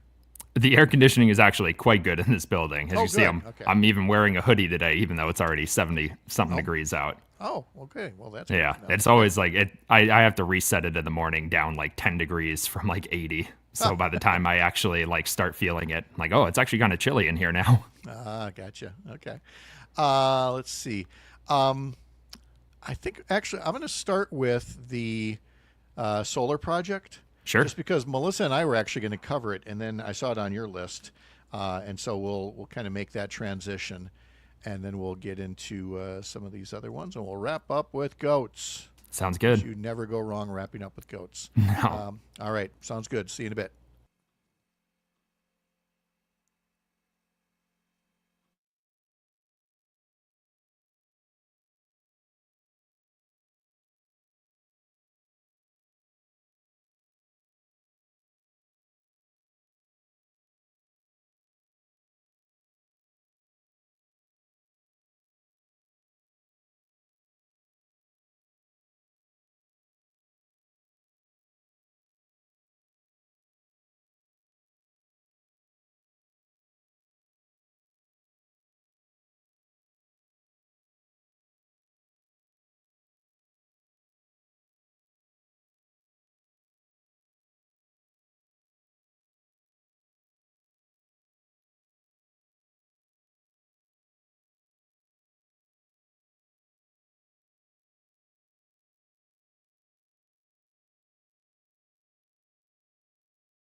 All right, let's visit with Civic Media reporter James Kelly in our Chippewa Falls office, which is not too far from the Lake Wissota studios, and with air conditioning that is definitely up to the challenge of this season. That looks like a hoodie. Yeah. You got on there, Mr. Kelly. So you are ready for the upcoming heat wave here. Yeah, and just in case you want to do a remote show on the lake again, just it's quick drive for me. Absolutely. I'm going to be checking out the pontoon later today. We're going to start with a solar project, which Melissa and I were actually going to talk about in our climate check segment that Xcel Energy is working on, but you've got an update on it as well, so I thought we'd make that the first thing for your segment here. Tell us about this 10 Mile Creek solar project in St. Croix County. Yeah, so I think the interesting thing about this solar project is that it's the first one that I really remember seeing strong opposition to when it was first announced. A few thousand people signed a petition against it, saying they were concerned about, the effects it could have on the environment and wildlife. But they held a public meeting recently, Xcel Energy, to announce that they had gotten the leases from all the nearby private landowners that they needed to build the project. So now they're planning on submitting their application to the Public Service Commission of Wisconsin by the end of the year, which could take a year to a year and a half to review. So it's not exactly on the way. It's not opening anytime soon. But the goal is to replace the energy production that's going to be lost when a coal-fueled power plant near Stillwater closes in 2028. Oh, what is that? The King, the name of it, I forget. It's a name for somebody. Yeah, the Allen S. King power plant. There we go, Allen S. King. I always thought, was it for the old comedian? No, not that Allen King, a different one. And so that thing will be decommissioned, and so it leads to the solar project. So, I mean, are they thinking that's going to be like an even swap there? Is the project going to be that big? Well, the project is right now estimated to power nearly 150,000 homes in the area. Okay. The first phase of construction would bring 300 megawatts, and they're also kind of thinking about maybe moving up the battery storage phase of the project to phase one. So we'll see. It's still a couple years to go. They still need to get approval from the state. There's still some local opposition to it, but it doesn't seem like that's going to be enough opposition to prevent this project from going forward. Okay. Obviously, it was a very busy weekend with all of the No Kings protests that were going on. It sounds like you got to at least a couple of them. Yeah, I hit Eau Claire and Chippewa Falls. I passed through. Eau Claire was certainly bigger. Early on when I was there, the organizers were estimating that there were a little over 2,000 people. And by the time I came back after the actual march, they were saying, we're thinking closer to 3,000 now. Wow. And even Sydney Greening, the woman who organized it with Chippewa Valley Indivisible, said even the law enforcement authorities called and said, well, we got a few more than we thought, didn't we?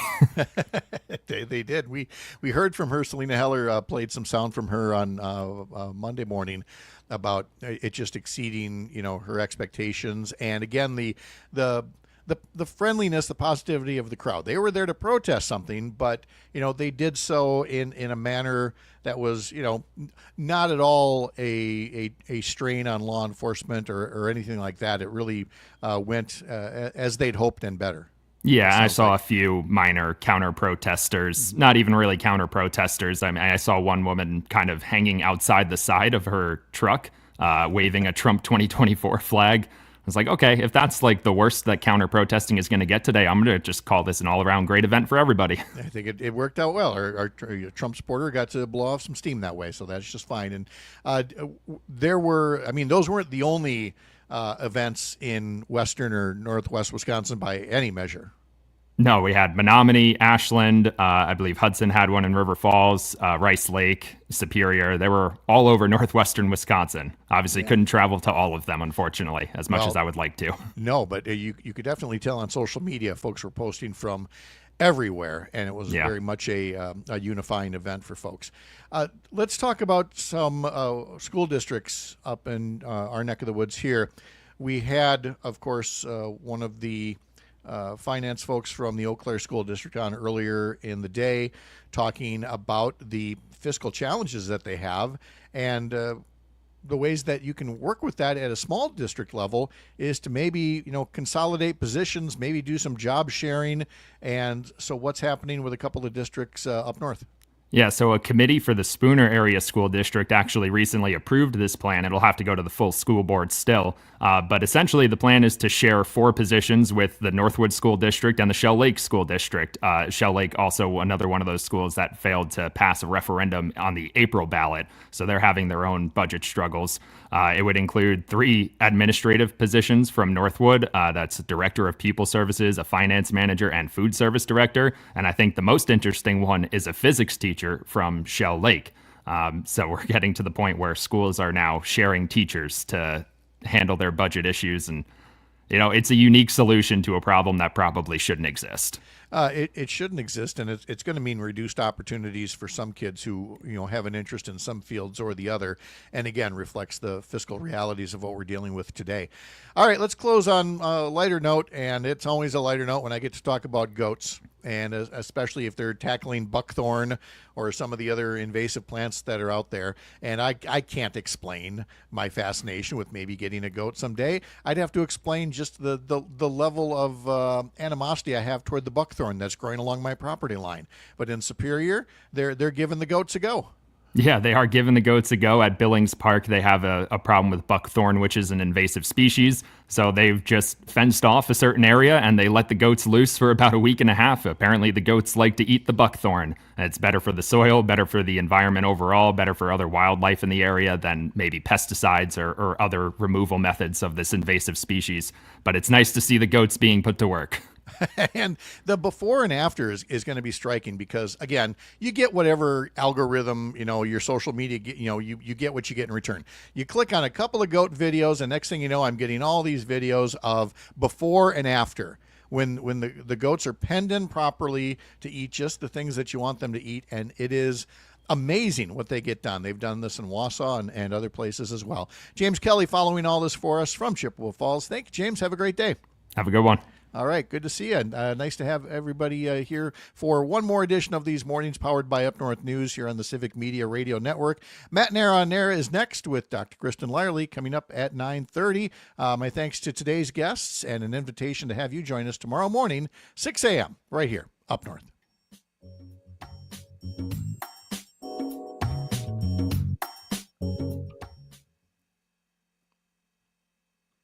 There we go.